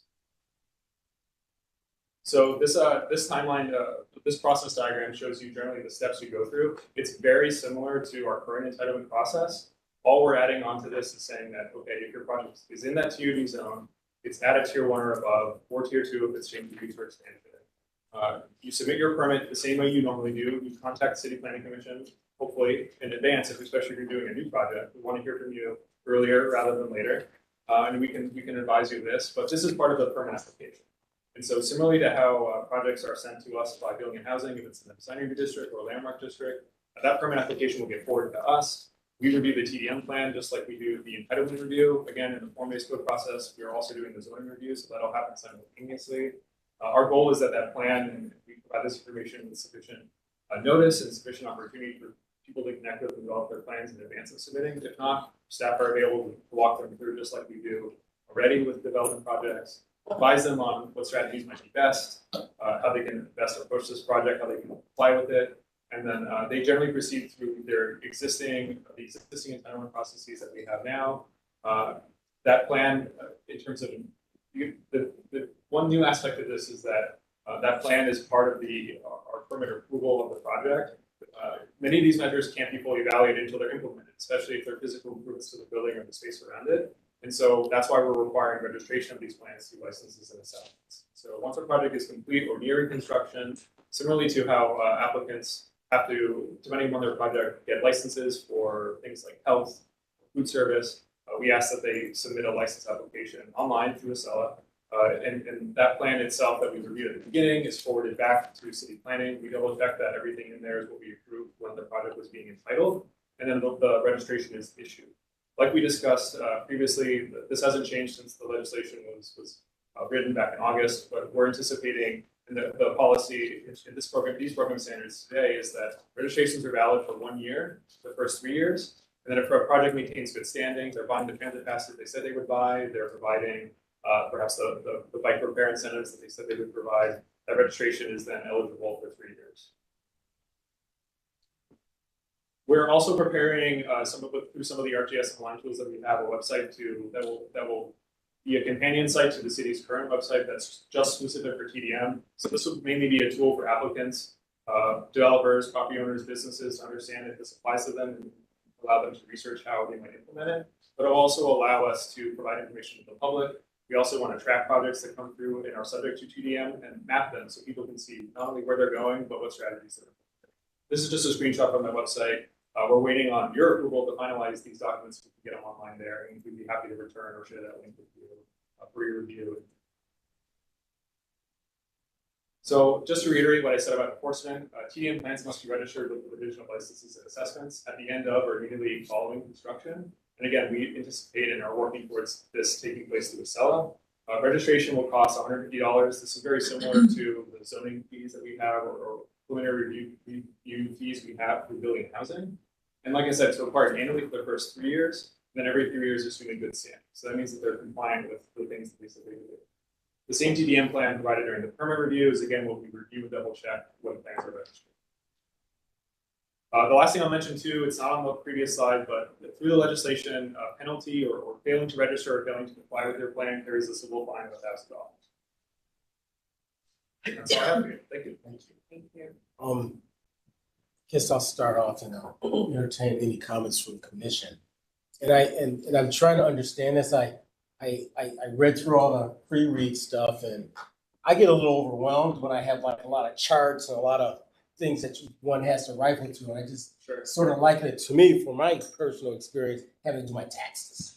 And that's just me. That's how my brain works. And that doesn't necessarily mean it's a onerous or very, it seems like a lot of information. How does one I'm trying to understand how intuitive this is and how one navigates it without becoming overwhelmed. Sure. So generally, our approach to that is it starts with how we qualify projects. So TDM is only going to apply, the requirement to develop plan is only going to apply to like housing projects, for example, that are above 10 units or more. This is generally the level at which there's a professional developer and architect team involved in that project. So if you're a small business owner, you're opening a coffee shop, a comedy club, you want to do that in an existing retail space in the city of Cleveland, generally you won't have to follow this process because those projects are small enough that the impact they have on our transportation system is very small individually. And so we're anticipating and plan to and have already vetted this process with applicants who are sophisticated because they're working on projects that are generally millions of dollars in that range or more. And so they have the skills and the training expertise in order to understand what we're asking for. And generally so far the feedback we've gotten from projects that anticipate using this has been positive. Yeah, don't use me as a case study. Sure. It's a good question. Mr. Chair, I do have a letter we received, if I may read it into the record, if now is an appropriate time to do so. Sure, I didn't see that. Yeah, There's a lot of people. that's my fault. So we did receive one piece of feedback from Laura Siraki of Ward 6, 3 concerns about allowing developers to waive parking that don't with standards that don't necessarily improve transit. The second is curious about how these options will be implemented and enforced. And then finally, concerns that the legislation promises too much and that the burdens will be placed on existing residents and businesses, and to have a penalty or clawback in the cases where landlords and developers are not following through. And I am wondering through the chair if Matt can talk about the clawback because there is a penalty involved. Sure. Absolutely, Mr. Chair. Like I mentioned at the end of my presentation, we intentionally wrote this legislation to have an enforcement penalties. We were able to find applicants who either don't comply as part of the permit process or somehow, for whatever reason, fail to comply through the process. Maybe they fail to register their plan after a subsequent year. We have that mechanism to find them. And that's a tool we have that we don't necessarily have within our design review process, for example. So we're very intentional about ensuring enforcement would be a tool that we have in order to make this happen. Compared to, we don't anticipate that being something we have to take or act on commonly, partly because of the financials involved in the relief we're providing. And it's like I mentioned earlier in my presentation, providing parking is very expensive. It is, and for projects that choose to take advantage of that relief, the measures that they can choose to implement, they vary in terms of anticipated cost. Many of them are accessible at a much lower price point than providing off-street parking at a surface level, and especially parking that's either structured above ground or below ground. And so not only is this making projects easier to build and cheaper, which translates into lower rents generally for housing and for commercial tenants, we're also providing alternatives that are not only cheaper to implement, but also generally easier in terms of the burden it places on the project owner, not just in complying with them, but also maybe needing to get a variance for things that they can control, like the size of their site, the orientation that they're able to work with, and things like that. And then lastly, I think we've done a very comprehensive job. We've spent a lot of time researching and developing these tools in order to understand not just best practice from other cities, but strategies that we know, given our current transit system, given our current built environment, are missing links and missed opportunities in terms of how new development projects going forward can positively impact our urban environment, our transportation systems, and the ways in which people feel comfortable, safe, and supported in navigating systems. And I just want to take this brief opportunity to also thank Maddie Newingham and Sam Azizadin, who are in the back there. They did a bulk of the work in terms of creating these documents that you see in front of you and the research behind these strategy options. So without their work, this would have been awesome. Okay, thank you, Director Wong. Any comments? I have a brief soapbox and a suggestion, but since it came up twice, I guess today, I don't have a lot of tolerance for people saying that transit isn't effective when they're just choosing not to use it. I think we have a problem in this city where people have become so unaccustomed to considering transit that they are dismissive of it. It's very easy. There's an app. You can see what time to walk out the door. You can pay on your phone. You're throwing your money away. If you're driving down the street when you could be taking RTA, you can read books, you can do emails, walk down the street, check out the bus. They're very clean, they're very safe, but don't come here and suggest that other people don't do it when we are trying to promote it, because it's a very viable way to get around our city by and large, and something that we have that a lot of cities would be envious of. So that's the soapbox. I did take RTA to work today. But I guess I thank you for including the map. I think it's a really intriguing map. I will once again state that kind of the Midwest side, Ward 11 is one of the most densely populated parts of the city that people don't expect it to be. So I hope in kind of this, something that we can also do is realize where we should be kind of pushing investment, encouraging investment. In line with that, the recommendation would be if there's a way to redo it, but pull out like dead zones of census tracts so that we're not considering like highways and metro parks and industrial areas, and really understanding like what's the density of places where people actually live.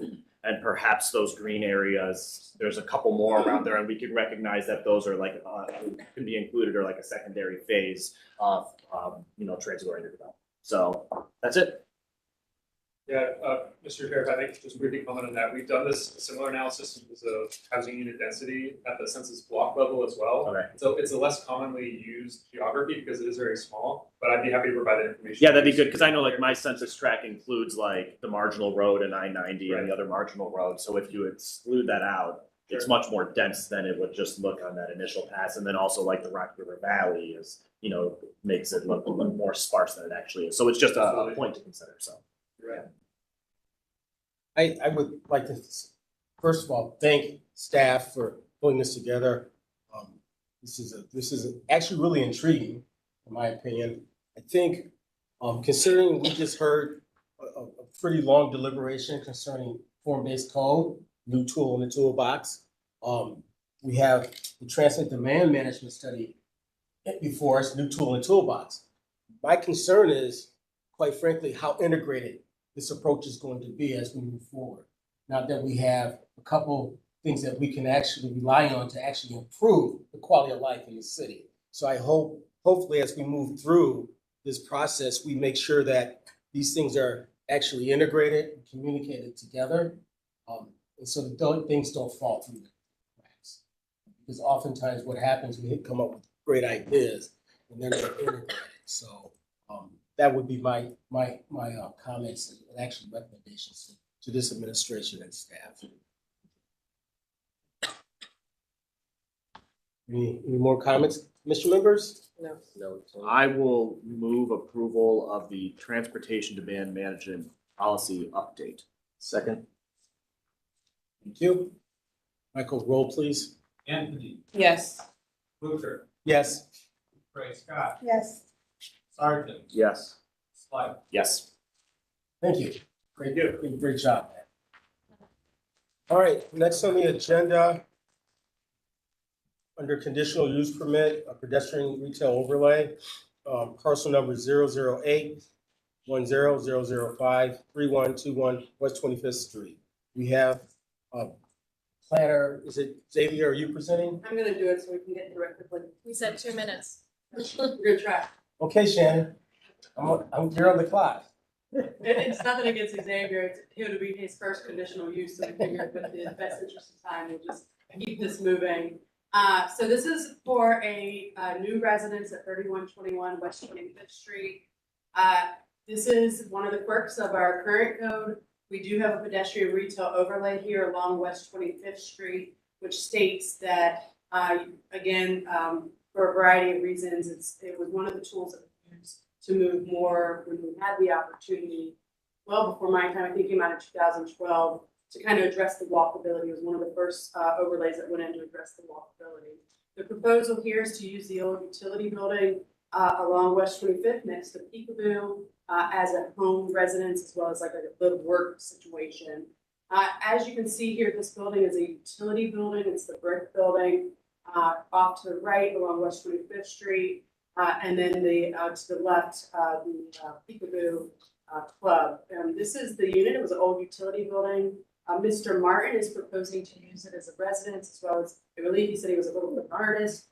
And so this building, rather than demolishing it, I think in terms of adaptively reusing this vacant structure as a single family home, there's no exterior modifications being made other than maybe some minor landscaping here, but residential is not first permitted on the first floor and a pedestrian retail overlay within the first 4 feet. So if he did at some point want to expand his business to the front, he could do so, but at this time he's just proposing it as his home.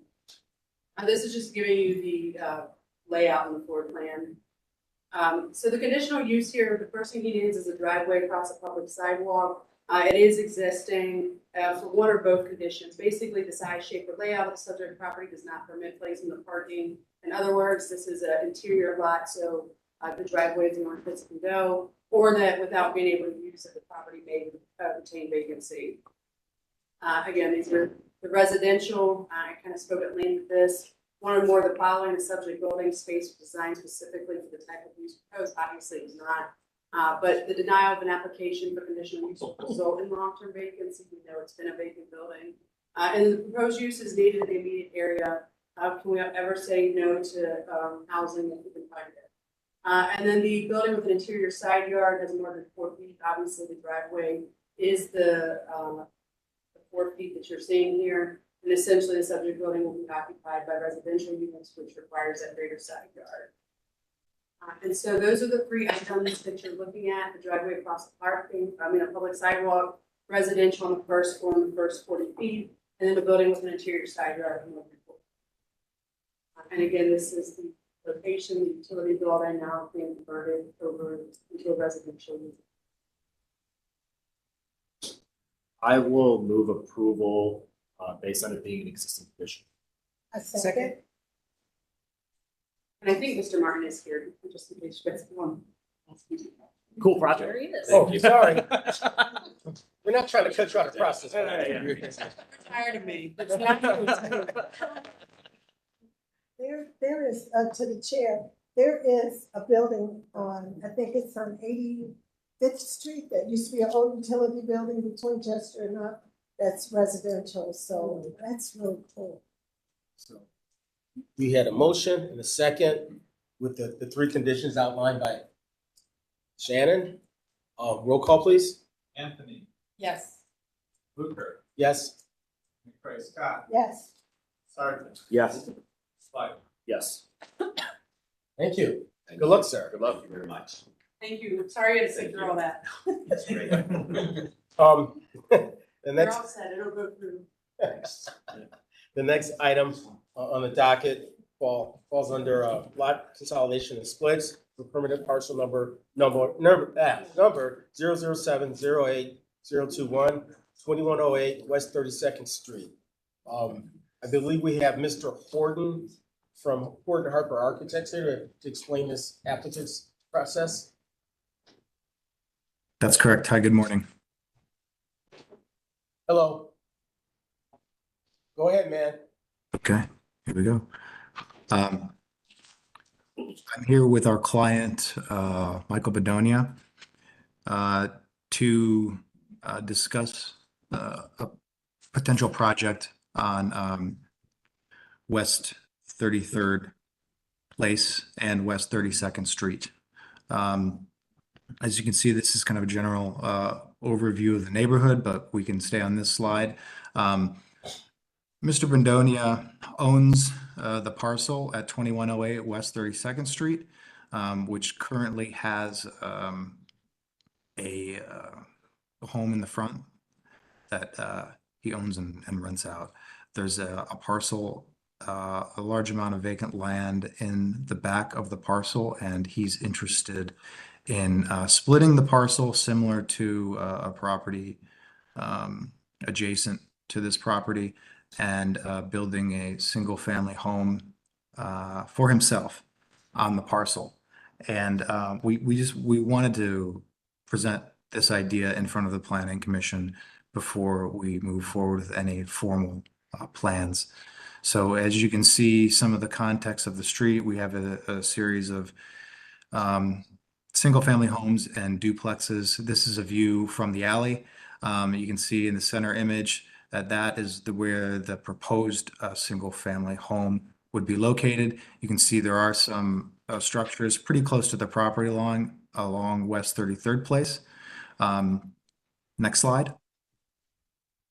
And we have some additional context within the neighborhood here on West 34th Place. We do have another single family house with a front loaded garage that faces the alley, as well as some townhomes that have a similar typology and configuration, and two single family townhouse style homes off of West 29th Street and Hancock Avenue. Just to give you a sense of context and the kind of scale that we can expect from this proposed design should the lot split be approved. Next slide, please. This is the existing parcel configuration. As you can see, the majority of the parcels are about 32 feet wide and 117 feet deep. We do have a split parcel directly to the south, and that is the kind of split that we're proposing in the project. Next slide. So you can see this would be the proposed parcel split, approximately 50 feet to align with the two parcels directly adjacent to this property. Next slide. And this is what we would imagine that configuration would be. We would have a front-loaded garage that would be proud of the entry, but for a number of reasons, particularly for sightlines, you know, we wanted to have that driveway to the north instead of the south to allow for adequate sight lines of oncoming pedestrian vehicular traffic on West 33rd Place. We would still maintain a 7-foot rear yard setback, and we use that number because it would align with, for example, if this was a 2-unit townhouse and we were looking at the townhouse code, that's would be the prescriptive rear yard dimension. So we wanted to kind of have some basis of where we would come up with that rear yard setback with a split like this. And then we're maintaining our minimum required 3-foot side yard setbacks as well. But with the 8-foot distance from the property line to the garage, we think that you can provide adequate sight lines and still have a welcoming, well-designed entry into the home. Again, this is just kind of a aspirational footprint, but we think that with the needs of the client and the constraints of the site and some of the challenges with the existing context, that a footprint similar to this would be a successful urban configuration in this neighborhood. Thank you. Director Open Long, any any questions or you might have. staff comments? It matches an existing commission. It is smaller than the typical lots that we see, but Okay. yeah. All right. Commission members? Motion to approve the lot split as presented. Second. Michael, roll please. Anthony, Yes. Blucher, Yes. Craig Scott, Yes. Sargent, Yes. White. Yes. Thank you. Motion carries. All right, we're proceeding you. to design review. First on the docket, under downtown Flats, 002, Flats East Bengal River Road Development, seeking schematic approval, which involves 1198, 1204, 1220 Old River Road. Are you going first or second? Excuse me, you'll be pushing the left to go forward. Yes. Okay. All right, I need to swear anyone in who's speaking. Do you solemnly swear to tell the truth, the whole truth, and nothing but the truth for this matter now in hearing under the penalty of perjury? I do. All right, Mr. Bowen? Great, thank you very much. Okay, I'm gonna get right to the core of it. So to remind you, we've been here before for schematic or conceptual approval, which you granted us. Thank you so much. These are the historic pictures again. As you can see, the building that's attached to what now is Collision Bend is a historic building. It needs repair, it needs to be renovated, but we plan on doing that with that building. The building farther north has been changed out quite a few times. It's kind of the one-story building that you see in the large picture. And most recently in the 1980s, it was changed out again. So it's been kind of insignificant. It's been changed quite a number of times. Here's some more historic pictures of it. You get kind of a background of it. The building to the north has always kind of been a garage type of structure. The skin of the structure is unremarkable and has been changed so many times you don't know what it was. But the good thing is the structure on the inside, it's a concrete structure, is beautiful. We plan on keeping it and renovating it. Here's a couple more pictures. Just to the left of the bridge, you can see the garage structure. You can see that the structure in between was changed. Again, it's a two-story structure. And then in the 80s, it was changed back to a one-story structure with a mezzanine. This shows you the three buildings in context. It also, I'd like to the left of the north of the page, you can see Lindy's. And so you can kind of see the massing of the north building, and you'll see it in elevation kind of as close to the Lindy's building. So it kind of bookends both sides of the bridges. And then you have Metro Parks that has the water taxi in between. And we've been working with Metro Parks quite a bit through this. The center building is the one that we're going to totally demolish. The one to the north, we're going to demolish the structure. And then the one to the south is the historic building that we're going through SHPO right now. And so far, no comments from SHPO in our application. So that one's going to be brought back. The demolition, we're going to actually take down the building, partial demolition of the structures that aren't, weren't part of the original building, and then also the decking. The steel we're going to keep. The steel still can maintain population, but we need to see the whole steel profile first. This shows you the first floor plan of both buildings and the outdoor dining. The one to the north is a concept that's going to be kind of a higher end restaurant. It's going to be just under 10,000 square feet. The one to the south is going to be a kind of a medium priced restaurant, and it's just over 10,000 square feet. We have 14,000 square feet of outdoor dining, which I think is a really big thing. Down in the flats, we really don't have enough outdoor dining, and I think everyone's been talking about how do we get more outdoor dining in the flats. This will do it. It's 11,000 square feet on the ground floor. We're also going to have outdoor dining on the second floor of the north building and outdoor dining of third floor of the south building, the historic building. So that's gonna be kind of cool. This shows you the same thing in the green space. You can see the common areas and everything. The front area that you see that kind of goes into the center building, that's all kitchen. Because that kitchen is going to supply all the food for the outdoor dining and for the historic building. This gives you a second floor shot. As you can see, there's a large outdoor deck on the second floor of the north building, and also could be just regular dining or private dining on the second floor. On the second floor of the historic building, we have bathrooms, and then we have, you know, offices and this type of thing, just for the management of the restaurants. This is the third floor of the historic building. There's gonna be dining up there and also outdoor dining. The back of the historic building, as we'll go through it, you'll see has been altered a couple of times. So has the rest of the structure on Collision Vent. It's been changed a number of times over the years.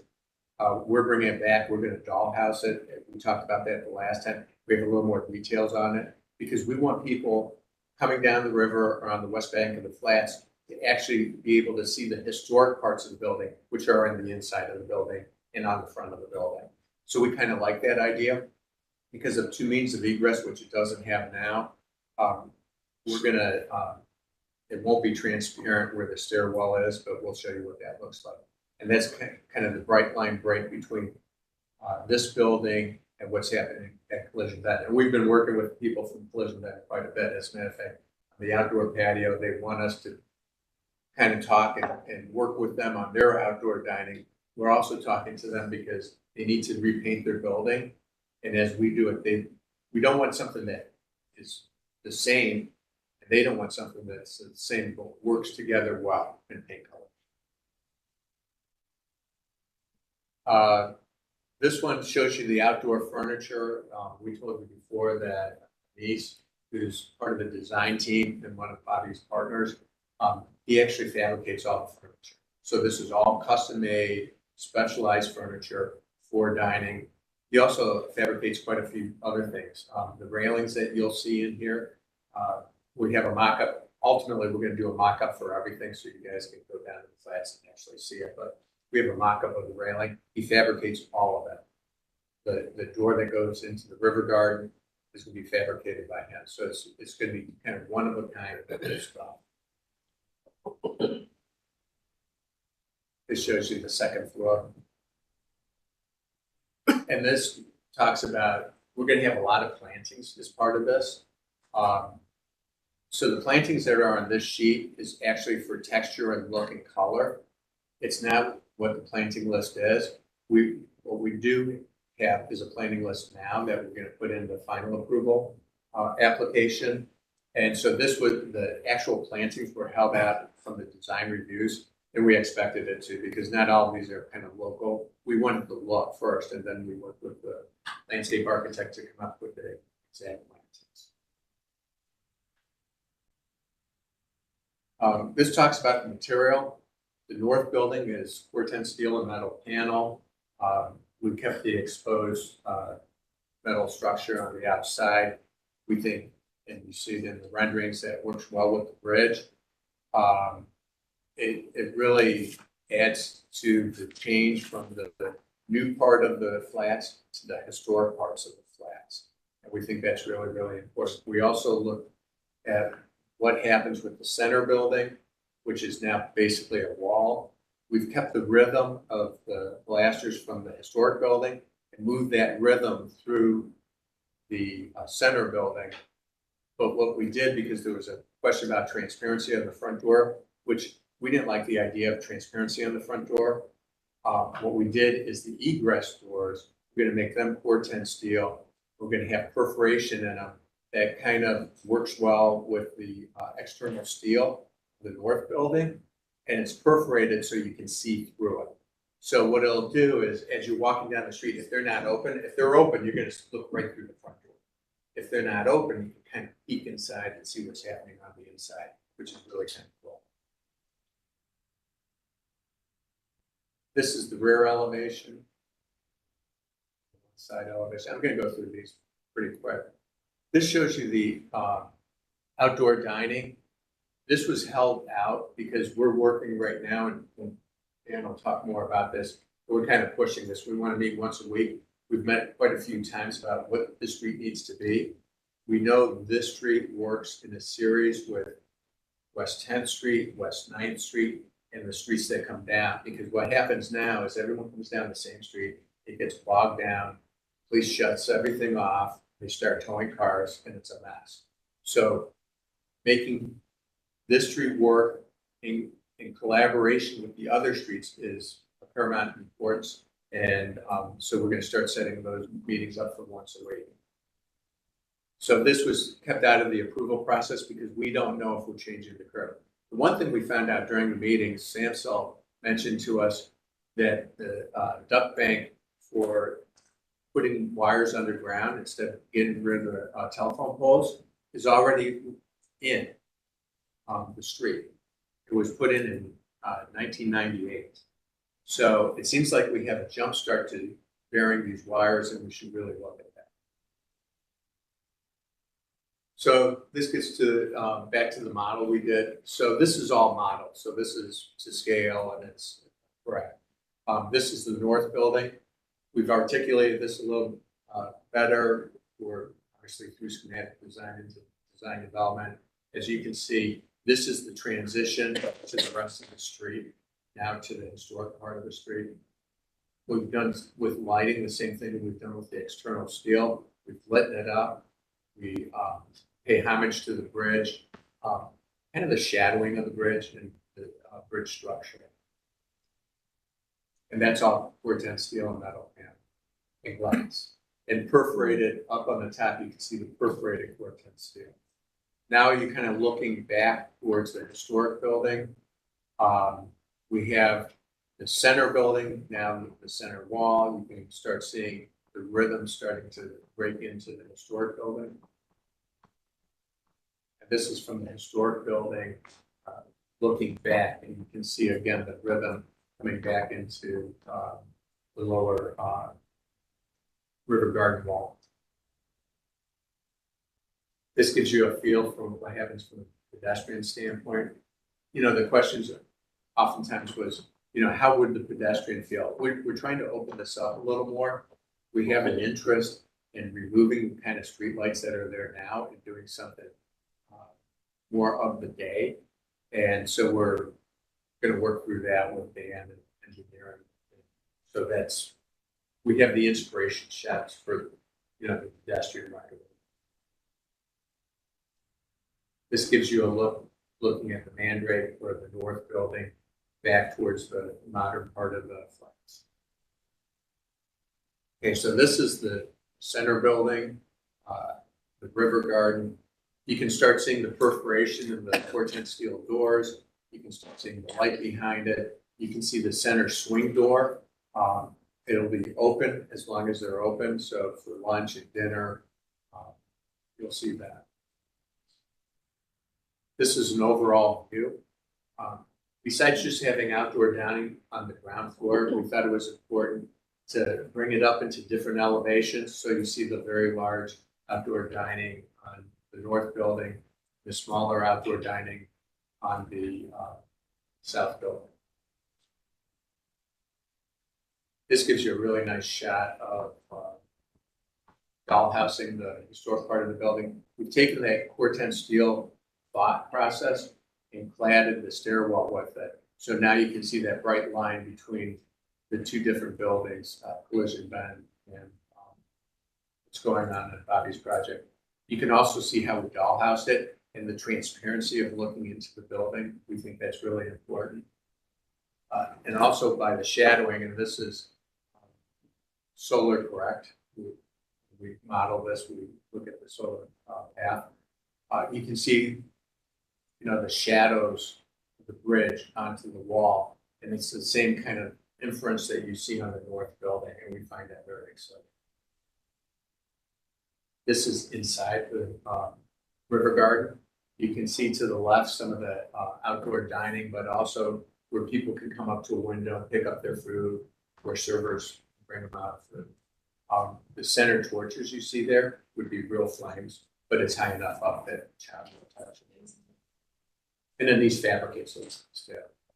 So this is kind of looking more towards the Mandrake building. We look at the outside as being totally flexible, so now you can see this little green space here, they're playing yard games. And so during the day, you can play yard games, maybe at night, there's more tables there. So it's can be transitional as the day goes on. This gives you a look kind of what I call the money shot, where the sun will set. We've pulled that north building a little bit right at the corner to give more people the sunset view. And then this is on the second floor. There's existing second floor patio out there right now. It's in really bad shape, but the views up there are unbelievable. That was it.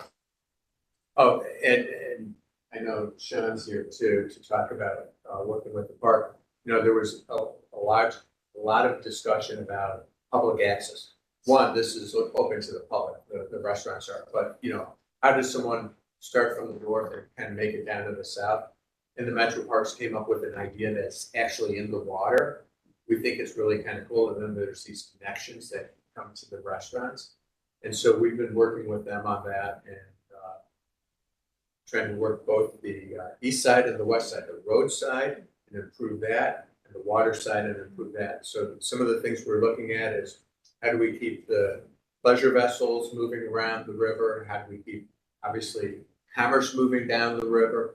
And then also this exciting boardwalk that could kind of connect everyone together. That's the end of my presentation. I know the answer. So we do have a staff report to follow that, so Sure. we are going to go very super lightning fast. Yes. And just so- No, speak up the next person. Yes. I was being respectful. Thank you guys so much, Mr. Chair, members of the commission. I'm just gonna pass these down. Everything that you're gonna get here is on the slides, but if you're nearsighted like me, it's a little closer. Stop being vain, wear glasses. I just wanted to start by going through the conditions from downtown Florence. Staff is in alignment with everything that came with that discussion. David, thank you for working with us throughout the process and Metro Parks as well. So they did receive schematic approval of the project excluding the streetscape and the landscape. Committee just wanted to see more development for lighting was mentioned. Increased pedestrian passage, it gets a little tight with how large the patios are, and just overall streetscape landscape, this idea of, hey, we can maybe move this curve now, and that, you know, if we're gonna rebuild that sidewalk anyway, let's really get into those discussions. We also had two conditions related to Riverwalk access. So in lieu of requiring a public access easement parallel to the dock line of the Cuyahoga River on and across the subject property, the property owner shall provide a letter of commitment to and support for the development of public accessible riverfront boardwalk within the Cuyahoga River west of the established dock line along the frontage of the subject properties, and at the applicant's discretion, access points to the future Riverwalk, you know, may be sought, and we highly encourage that. I just wanted for reference, you know, a lot has happened since last we discussed the project. I wanted to provide a quick update. There is room between the Federal Navigation Channel and the dock line to provide, you know, public access. And just wanted to give kudos to the Metro Park staff for really working with us as partners to see what we can do to really, you know, see public access come to fruition at this location. Just wanted to highlight, you know, Metro Parks is this world-class entity. They're award-winning. They have a huge network that's been in the works for many, many years. And they've done a lot in even recent memory to get us connections downtown to our riverfront, to our waterfront.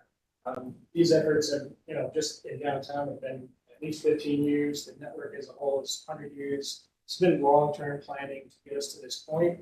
We're really excited to make these final connections to bring, you know, 100 miles of continuous trail network to our lakefront. Just wanted to reorient us to the context too. We have Flats East Bank, public access and city-owned property along the river to the north, Settlers Landing to the south. and a couple moments of metro parks in between. And just a view of what that wonderful public access looks like at Sutler's Landing, what Flats East Bank is now. You've got 18-foot plus patios, somewhere, almost 30 feet. There's 12-foot sidewalks. The roadway is actually pretty narrow, luckily, 18 feet at intersections and 22 feet wide total, so 11-foot lanes in both directions. I'll get to kind of the purpose of that as we go. This is just a look from the Metro Parks taxi. And this is your entrance right now on Old River Road. So getting to those comments about, hey, how do we update, make this nicer on both sides? We got dumpsters, grease traps, weeds, grandma and grandpa down there, very happy with their landscape. It actually pitches down a little bit there at Collision Bend, which is the only really active tenant outside of the restaurant on the corner on the whole street. Massive curb cuts, and the nice brick that you saw earlier actually ends here at the Metro Parks location. So a lot of need here to actually think about that roadway improvement. This is just a quick diagram showing that existing condition. What you see on the left is 15 feet of sidewalk and 18 feet of sidewalk on the right. And that essentially means you can't have those patios and all that sidewalk here with this condition. So we really have to rethink if we want to continue that flow of movement, that wonderful outdoor amenity that we have at Flats East Bank up this way. We really have to rethink this roadway. It sounds like we have a lot of support from all the property owners. I actually met with every property owner on the street since the last time we were before the commission, and we did get their support for both public access, Riverwalk, and improved Old River Road. They'll be sending a letter of support to Flats Forward to that point. And what I really just wanted to end on is, we have a world-class trail system coming to our doorstep, already basically in our living room with Metro Parks coming through. That should get better when it gets downtown. It should be a world-class place. We can have public access. We can have private, dining and all sorts of outdoor activities and boating. All of this can happen together at a world-class destination for our city, and it's time we really grow into our potential.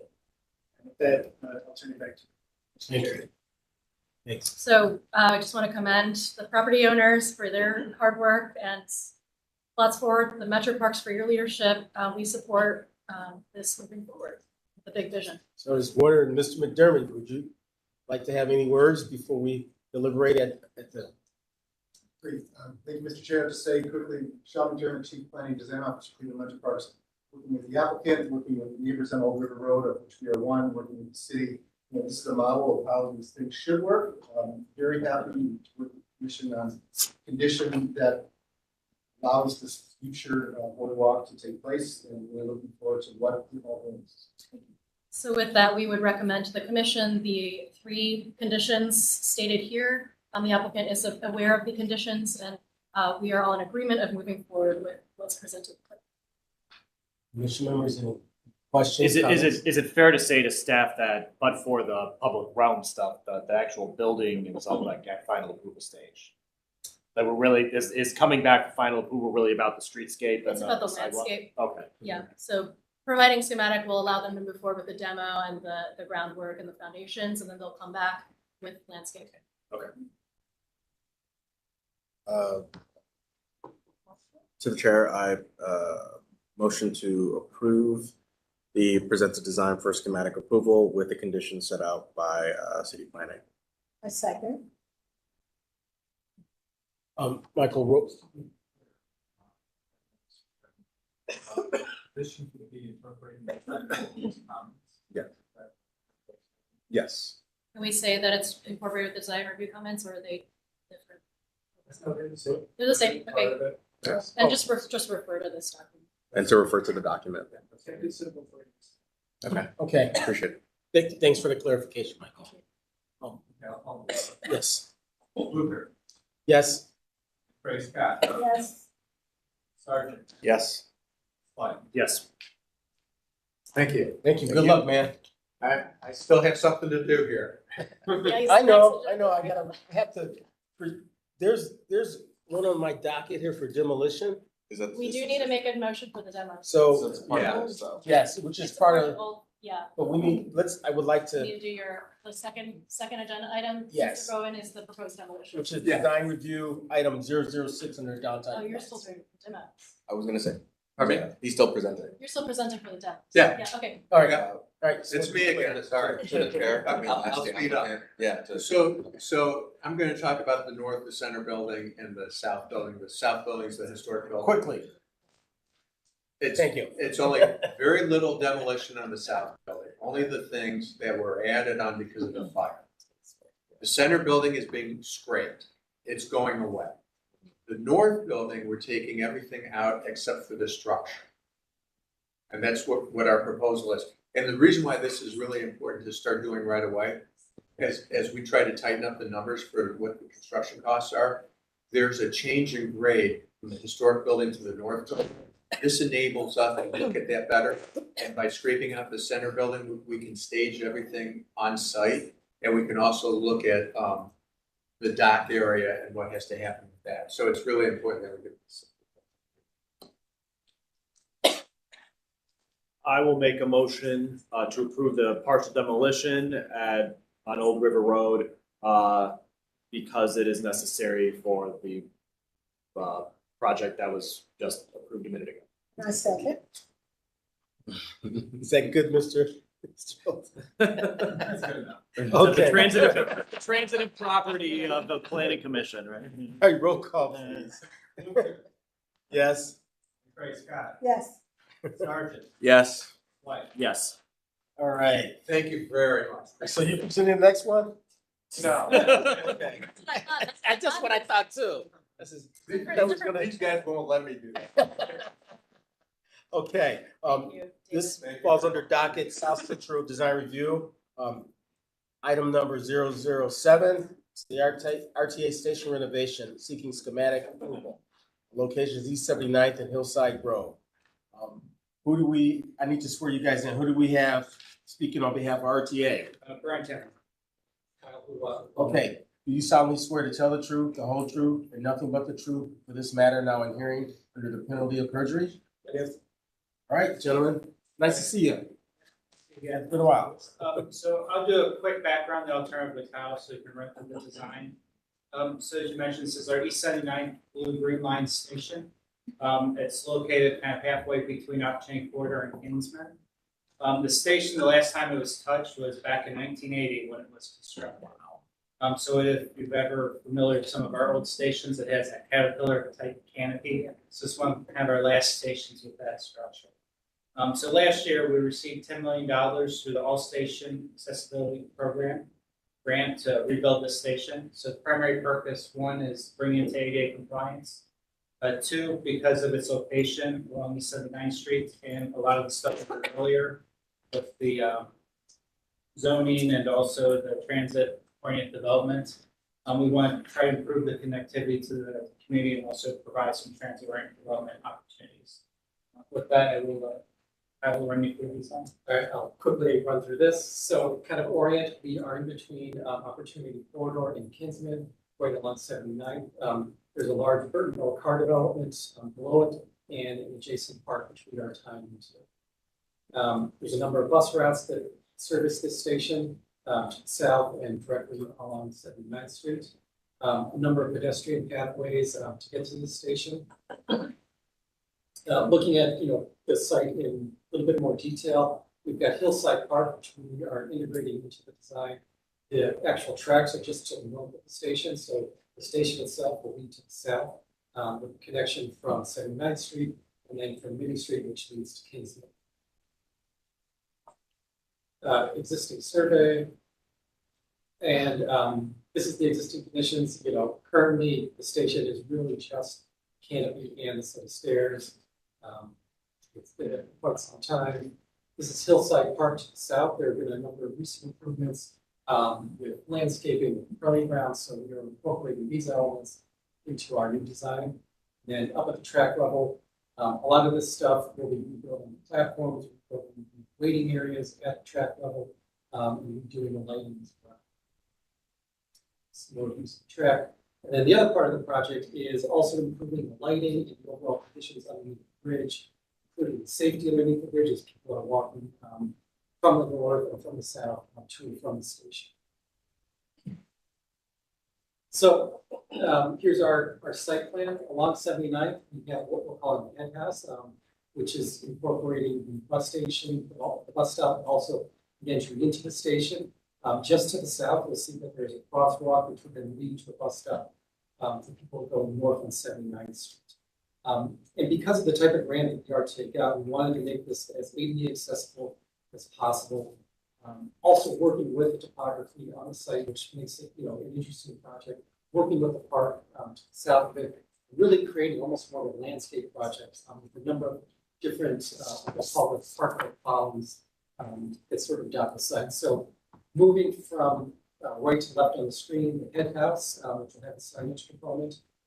That first ramp is actually so slight, slope, it's actually a sidewalk. So we're able to work with the grades to make it a sidewalk. That leads to the center, which we have a convenience stair that goes straight to the track level.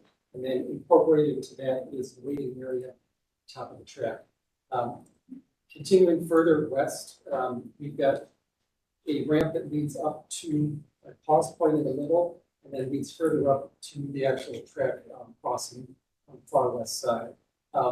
Due to the structure, due to the grading, due to the necessary ADA requirements, the west side of the track is where we have our at-grade crossing to avoid any structural conflicts with the bridge, and also how it plays into the new cars that the RTA will be incorporating in the future. Once you're at the top, we've got a mini high, so for those who are in a wheelchair, they can roll up and go into the car. We have one of those on the south side and the north side. Each side has an enclosed waiting area, which will get into a little bit more detail within the renderings. And then there's one last ramp that connects directly to the park, so if you're coming directly to the south, you can either continue on to the head house or continue to the west and go up to the at-grade crossing.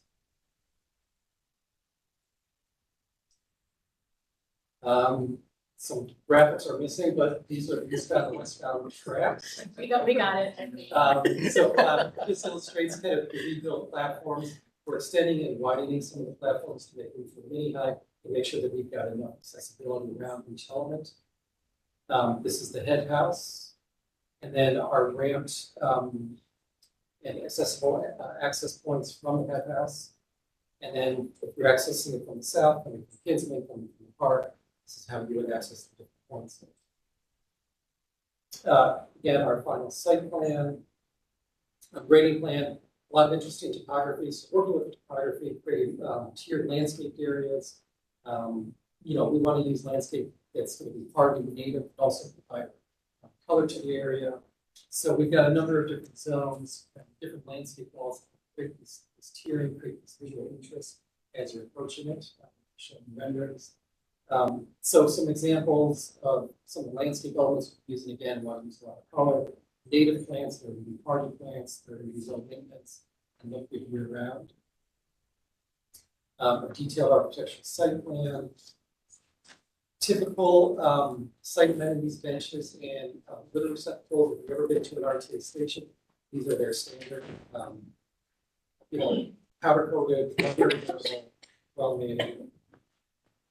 An elevation of the head house and we'll get into the renderings, which will describe it even better. Some detailed site plans. You can see some of the grades that we're working with. So from street level up to track, there's a 20-foot difference. But as you go further west, that difference is much lower, which enables us to utilize the ramps and make it accessible as we can. The details on the ramps. Typical section at track level. So adhering to standards. All right, so let's get to the fun stuff. All right, so here's kind of a bird's eye view from the south. On the east side, you've got the head house, and we've got a kind of a pylon signage element. Want to increase the visibility, and you'll see we'll be replicating this on the north side as well. Fully integrated with the park. Really wanted to make sure that we maintain Brickville Cars Park. And really wanted this to be more of a landscape project with these smaller elements rather than this huge station. A neighborhood element that incorporates the landscape, incorporates the park. And then also you'll notice along the wall of the track, we've got opportunities for public art. So we've got a large exposed portion of the wall, great opportunity not only with the bridge, but here public art. So this is standing kind of on the south side, walking toward the head house. As you approach the head house, we have bollards for pedestrian safety. There's a four-sided waiting area with two openings on either side. We've got bike racks, some little bit of outdoor seating. And again, this illuminated signage elements that's readily visible. And then as you can see further down, going down for the west side of the site, we've got another kind of a pavilion over the stair, which incorporates the waiting area on the eastbound track. And then we've got a series of this sprawling canopy that goes over the ramp on the far west side. So as we're walking up to the stairs were then kind of a convenience element that leads directly up to the track level. You can see the ramps kind of continue on to the far west side. And as you go down, you've got these tiered landscape walls, that's visual interest. We've got opportunities for public art, improved lighting, improved signage. This would be standing directly south, looking at that canopy that covers the stair and incorporates the waiting area on the eastbound track. And in the background, you can see there's a waiting area that has the same architecture for the westbound track and the main height itself. Taking a little bit of further steps, this would be standing in Hillside Park. I'm looking back at the two canopies covering the ramps and covering the stair. And the way these canopies were formed, we thought of it as one larger canopy and then started to carve away to get, a little bit better scale to it. Again, really interested in these kind of small interventions within the landscape to create the overall station and the experience of walking through. And then this is standing, if you're coming from Minnie Street, looking back toward the head house, looking back toward the tracks on the east side, and then having the ability to go up to the track on the left side of the village. Another view walking up toward the track crossing. And similar type view. Then you can see, where we've got the different landscape elements. This is from the pause point in the middle of the area, which overlooks the park. Again, another big thing is visibility and safety. We don't want these canopies kind of fold down and bending, obscure your view, especially if you're at the top of the track and you're coming down, you want to see who's approaching. You want this wide open, a lot of visibility, a lot of lighting, open air, and continuing down, you can see the landscape tiers, provide some visual interest, provide some color to it. And then we start to get illuminated at night. Under the bridge, looking at improving kind of lighting in two ways. One, accent lighting to highlight the bridge. It's got some great historic architecture to it. Pedestrian safety for walking under the bridge, and then opportunities for public art. And this is on the north side, so mimicking the freestanding pylon and applying that kind of design type for people coming from Opportunity to Corridor. Again, the station is readily visible. And then you'll notice in between the structure for the bridge, we've got kind of a low concrete wall with a decorative railing on top. Again, public safety. Anyone walking up and down this road, the large trucks go rather quickly on this and it's safe as they're walking down. One last view kind of at the penthouse. You can see the different types of lighting, different types of seating there. And then at night, really add some color with the lighting, kind of great time of the architecture. That's it. Thank you. So may I do a quick staff report on behalf of Kim Scott, because she, as the chief city planner, fought for the station to stay alive. And so I want to give her flowers. She loves the design from a lighting perspective, from a, just a modern design. It's just wonderful. You've clearly done the analysis about where people are walking from. And I do want to note it is adjacent to the form-based code area, Opportunity Corridor, which was approved today to the north, and that we have had discussions about in the future some potential kind of northern access point, not to be discussed for today. It's also part of our TDM, so it's improving the opportunity to improve transit and the experience, safety, and feelings of reliability through the lighting and other things. So we're just really happy about the design and would actually recommend this move forward for a final approval, given that there's a lot of details already involved. Real quick comments for myself. I think this is awesome. you know, this is probably one of the better integrations of a station into the community. Because I obviously have a park there, which helps actually reach in, lean into the community. I think, just in my mind, I think there's an opportunity, might not be driven by RTA, but by the community and Riverbell Car, an opportunity to use that park as an educational vehicle to talk about the importance of transportation. Maybe it's through a little kiosk to talk about how many people flow through here, you know, what it means to be a transit-oriented development site and begin to start educating our youth. Because in my opinion, they're our greatest asset. So I think there's an opportunity to introduce another component here that would actually be interesting, because you can actually sit in the park and watch the activity happening, people coming and going, and as a backdrop. So just a thought. Commission members? Just a few comments on the design. I think, well, I commend like the use of maybe the seating walls that are not necessarily retaining grade, kind of set back in the lawn and then still on slope grade. I'm not sure if people are going to be comfortable sitting there. I'm wondering if you want to propose seating, I'm wondering if that budget can be allocated to put seating in the park where like people will be sitting at rest, if not up at the top where people are sitting to wait for the train. The bollards seem also kind of weirdly placed directly outside of the bus stop. I'm wondering if those could be pushed to the street edge. One that would like alert the cars, but also make it uninhibited if like I'm walking in that bus stop, I'm like wiggling through bollards, which seems kind of weird. And then also, I mean, just protection wise, I mean, it's not going to stop the car until it's right at the bus stop, which is also kind of scary. But, and then if the bollard strategy could extend underneath the bridge, you talked about kind of a concrete wall and then railing. I'm wondering if we can just make it simple and extend the bollard strategy down the street. So again, it's just kind of contiguous all the way to where the bus stop is, and also still providing protection there. But overall, again, I think the design is great. And actually, one final note: I just spoke to the folks at BBC. They are doing tree planting directly to the south. One of the things in consideration for this in regards to staging, we've cleared that. I want to say it's the west side area. So if staging can happen there, or for the project on that west side, we've not proposed to plant new trees there, and then also keep sight lines on the east side so people can see the access to the station. But in respect to those new trees, to kind of keep construction away from them so they can thrive. I can speak some of those or after the. Any more comments here? No? Yeah, so with the, August, as you point out, with the innovation and design and stuff, with the educational, one thing we are doing at the station is we're going through the site sustainability program. With that, I know we're adding solar to this project. Also, we had some conversations. One of the credits we can go after is innovation, which talks about educational type component plaques and different interactions. So this is for along the streetscape, or the bollards and stuff like that.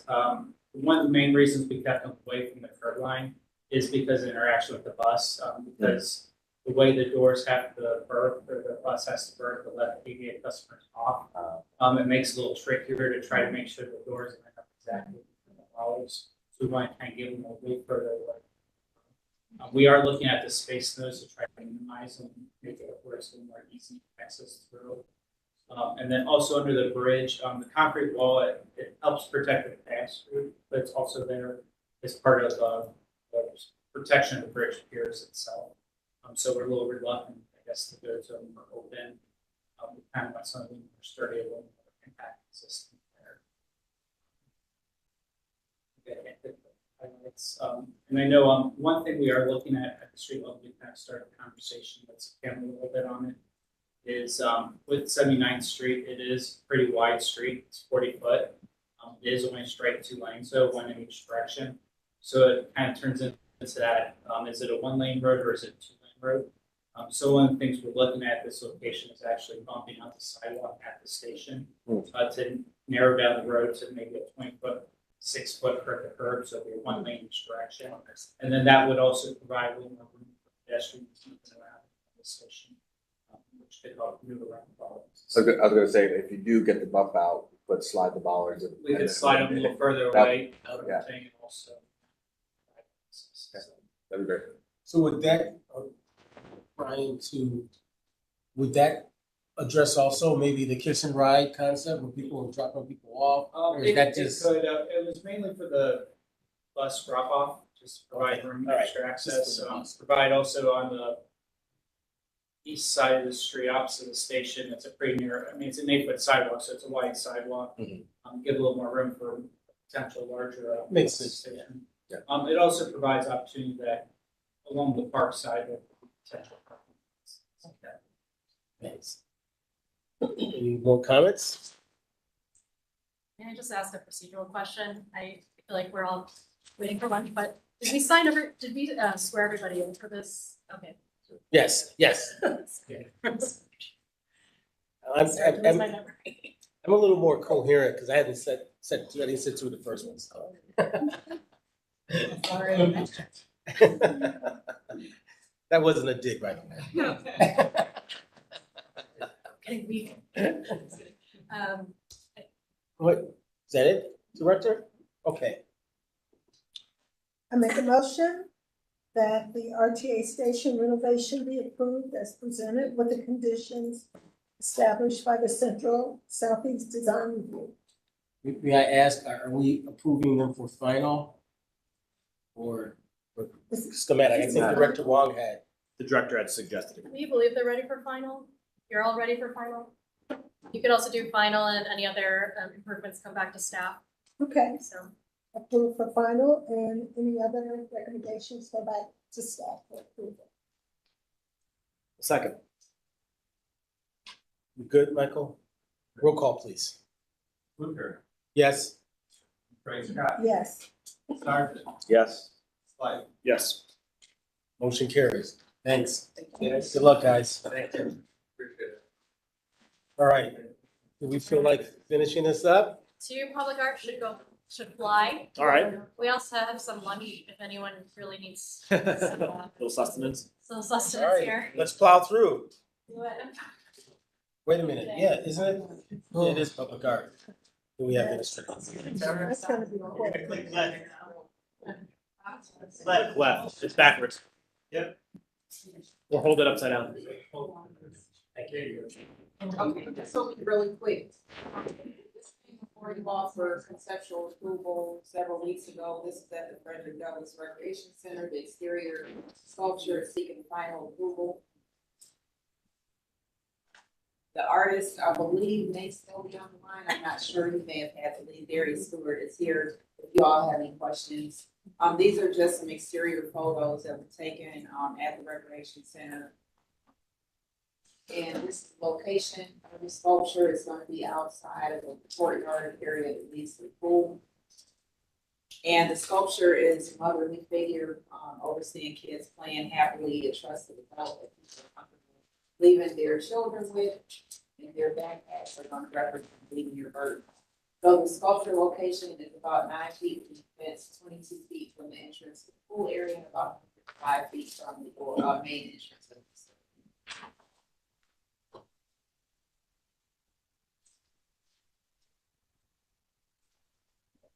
The sculpture is going to be made out of fiberglass epoxy with steel armature that has stainless steel lining rods going into concrete footers, and will be painted with durable acrylic and varnished with strong weather resistant clear coat.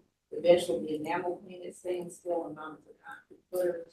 Artists will be available to contact if any maintenance should be needed in the future. And that's the location. I'm getting used to this further.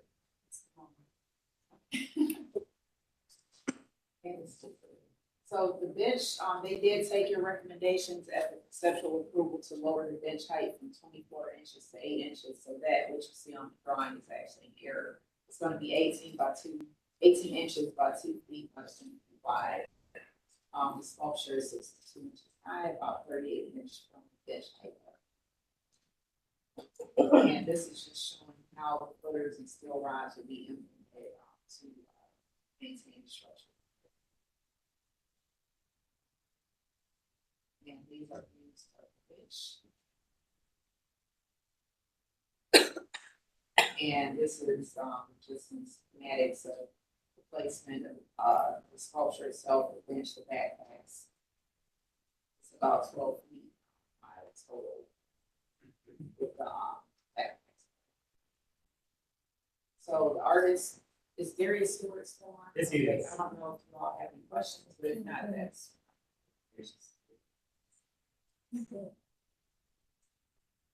Commission members? I have no comment. Oh, goodness. No, I was saying I have no comment. What was the motion? Yeah. I'd like to make a motion that the public art at Frederick Douglass Recreation Center be approved. Second? Roll call, please, Michael. Fluker, Yes. Trey Scott, Yes. Sergeant, Yes. Slide. Yes. Motion carries. Thank you. I think there's one more, right? One more, your last, Joe. One more. He's got the longest. I know, right? presentation. Yeah. Just kidding. The next 97 slides. This is the St. Clair Superior DC Placemaking Public Art seeking conceptual approval. So essentially what I'm gonna show you today is a series of walls that we would like conceptual approval on for public art application. So I think we're looking at murals and also removable kind of temporary banner systems.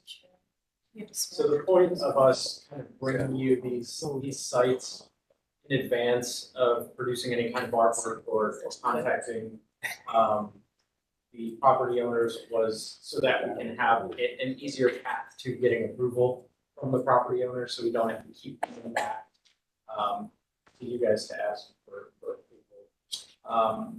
So the first one has already been approved, this art wall here is 6572. The second art wall, which is this removable banner system, we're proposing at 6225 St. Clair. So this was approved, or yes, this was approved, design review. And the mural locations we're looking at are on East 55th between 90 and St. Clair, and we're also looking at East 72nd between 90 and St. Clair. So the first set of walls going from north to south is 1101 East 55th. This is a wall that you see just as you getting off at 55th and heading south. Right in your face, it's a great place for a welcoming piece of artwork as you travel in the St. Clair neighborhood. As you continue south on 55th, this is on the east side of the street. There's a series of walls that are really great potential murals. There's 3 at this 1253 address. 1. See it. This is just a zoomed out version, so you can see the context in the street. This is the second one. That property. It's zoomed out. This is the third wall. This is right next to the Green Restaurant there, Fire, I believe this is the name of it. It's a new restaurant. And across the street on the west side, 1252. This location we think would be ideal for a removable banner system, interchangeable banner system. It's already framed out in a different kind of brick design, so felt like a good opportunity for something there. That's it zoomed out. Further south, still on the west side of the street, 1294, there's already a painted wall here. So we thought this would be another great opportunity to add some color and vibrancy to the streetscape on it. Out, context of the street.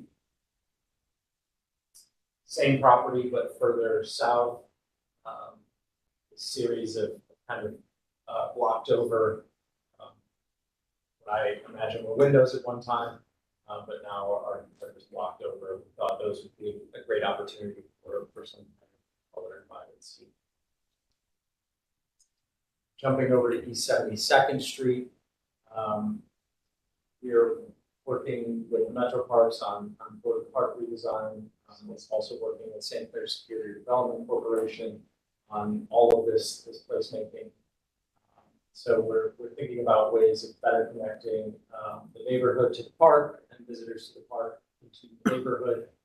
So East 72nd has been identified as a great opportunity to really create more human scale experience, and really kind of tell a story about the activity and vibrancy and cultural significance of the neighborhood.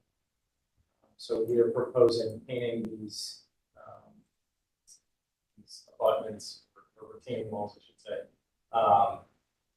They're each about 700 feet long, so it's quite a large piece, but I think it would add a really welcoming kind of experience in and out of the neighborhood to and from the park. Sense. And the assumption is that after we approve locations, the individual, like actual artwork will then come back again. So yes, after, we just wanted to make sure there wasn't anything glaring that people are like, hold up, don't do this. We then need to go to the property owners and see if property owners are interested in being part of this project.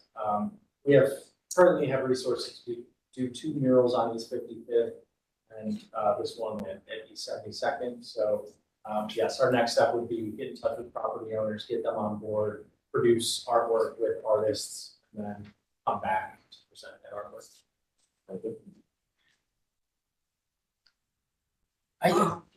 Go ahead. Yeah, this was approved, all the locations were approved by the Northeast Design Review District on March 5th. The only condition was not maybe from the wall or the wall break, which was already addressed in some other application. And it's not. So I'm in support of it. I like the patients. I think they have a huge opportunity with the same walls, especially to do something transformative, it's Yes. gateway into the neighborhood. And I think that's one that needs a high level of engagement with the neighborhood, especially. Can I just be on the record to say, for some of these that are not architecturally significant, I don't care about painting them.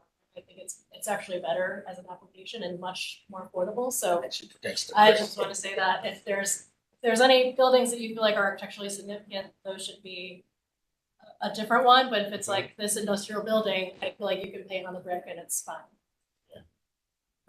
I would, thanks. Sorry.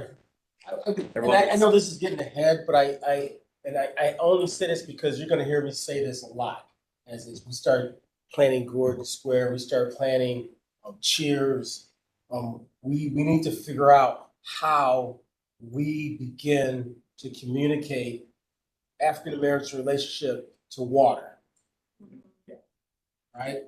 And it needs to be told and communicated and interpreted through their eyes. Because that's the only way you need to lean in and figure out what that means. Because I think that's going to be a challenge in my mind, because Edgewater's a different animal, right? In my opinion. I just think we need to really be cognizant of that as we start planning all these activities. And it ties back to community and their relationship to this park, their relationship to water, their relationship to access. Yep. So just want to be very clear there. Thanks. I appreciate you saying that. That has been a theme that's come out of the current engagement, is the relationship to the lake and how close this neighborhood does sit to the lake and to other amenities, whether it's the cultural gardens, the Gordon Park, and future cheer projects. And to be totally honest, you got to start in the beginning. Because we can't presume, we should not, and ought not presume that there is a relationship, first of all. So, thanks. Chair, I move to approve the selection of the location for murals for study. A second. Roll call, please, Michael. Hooker. Yes. Gray Scott. Yes. Stockton. Yes. Slide. Yes. Thank you. Okay, we're rounding home stretch. We're gonna finish this agenda. We have administrative approvals. Yes. I make a motion to approve administrative approvals. I will second. Roll call, please. Fluker, Yes. Ray Scott, Yes. Sergeant, Yes. Swike. Yes. Motion carries. Thank you. Director. What is the director's report? So my simple director's report is I can give this, I don't know why it's this budget hearing out. But budget hearing was approved thanks to the partnership with council, and we did secure extra funds for citywide plan. So thank you, Councilman Slife and your colleagues, as well as money for the next stages of form-based code. So the neighborhoods that have faster plans or the neighborhoods that are interested in form-based code, should it pass the council process, we are ready to map with you. We should make sure it's the same map with you. So there we go. Thank you. That's Thank you. Well, meeting's adjourned. Thanks for hanging in there all. Can we turn off there, Charlie?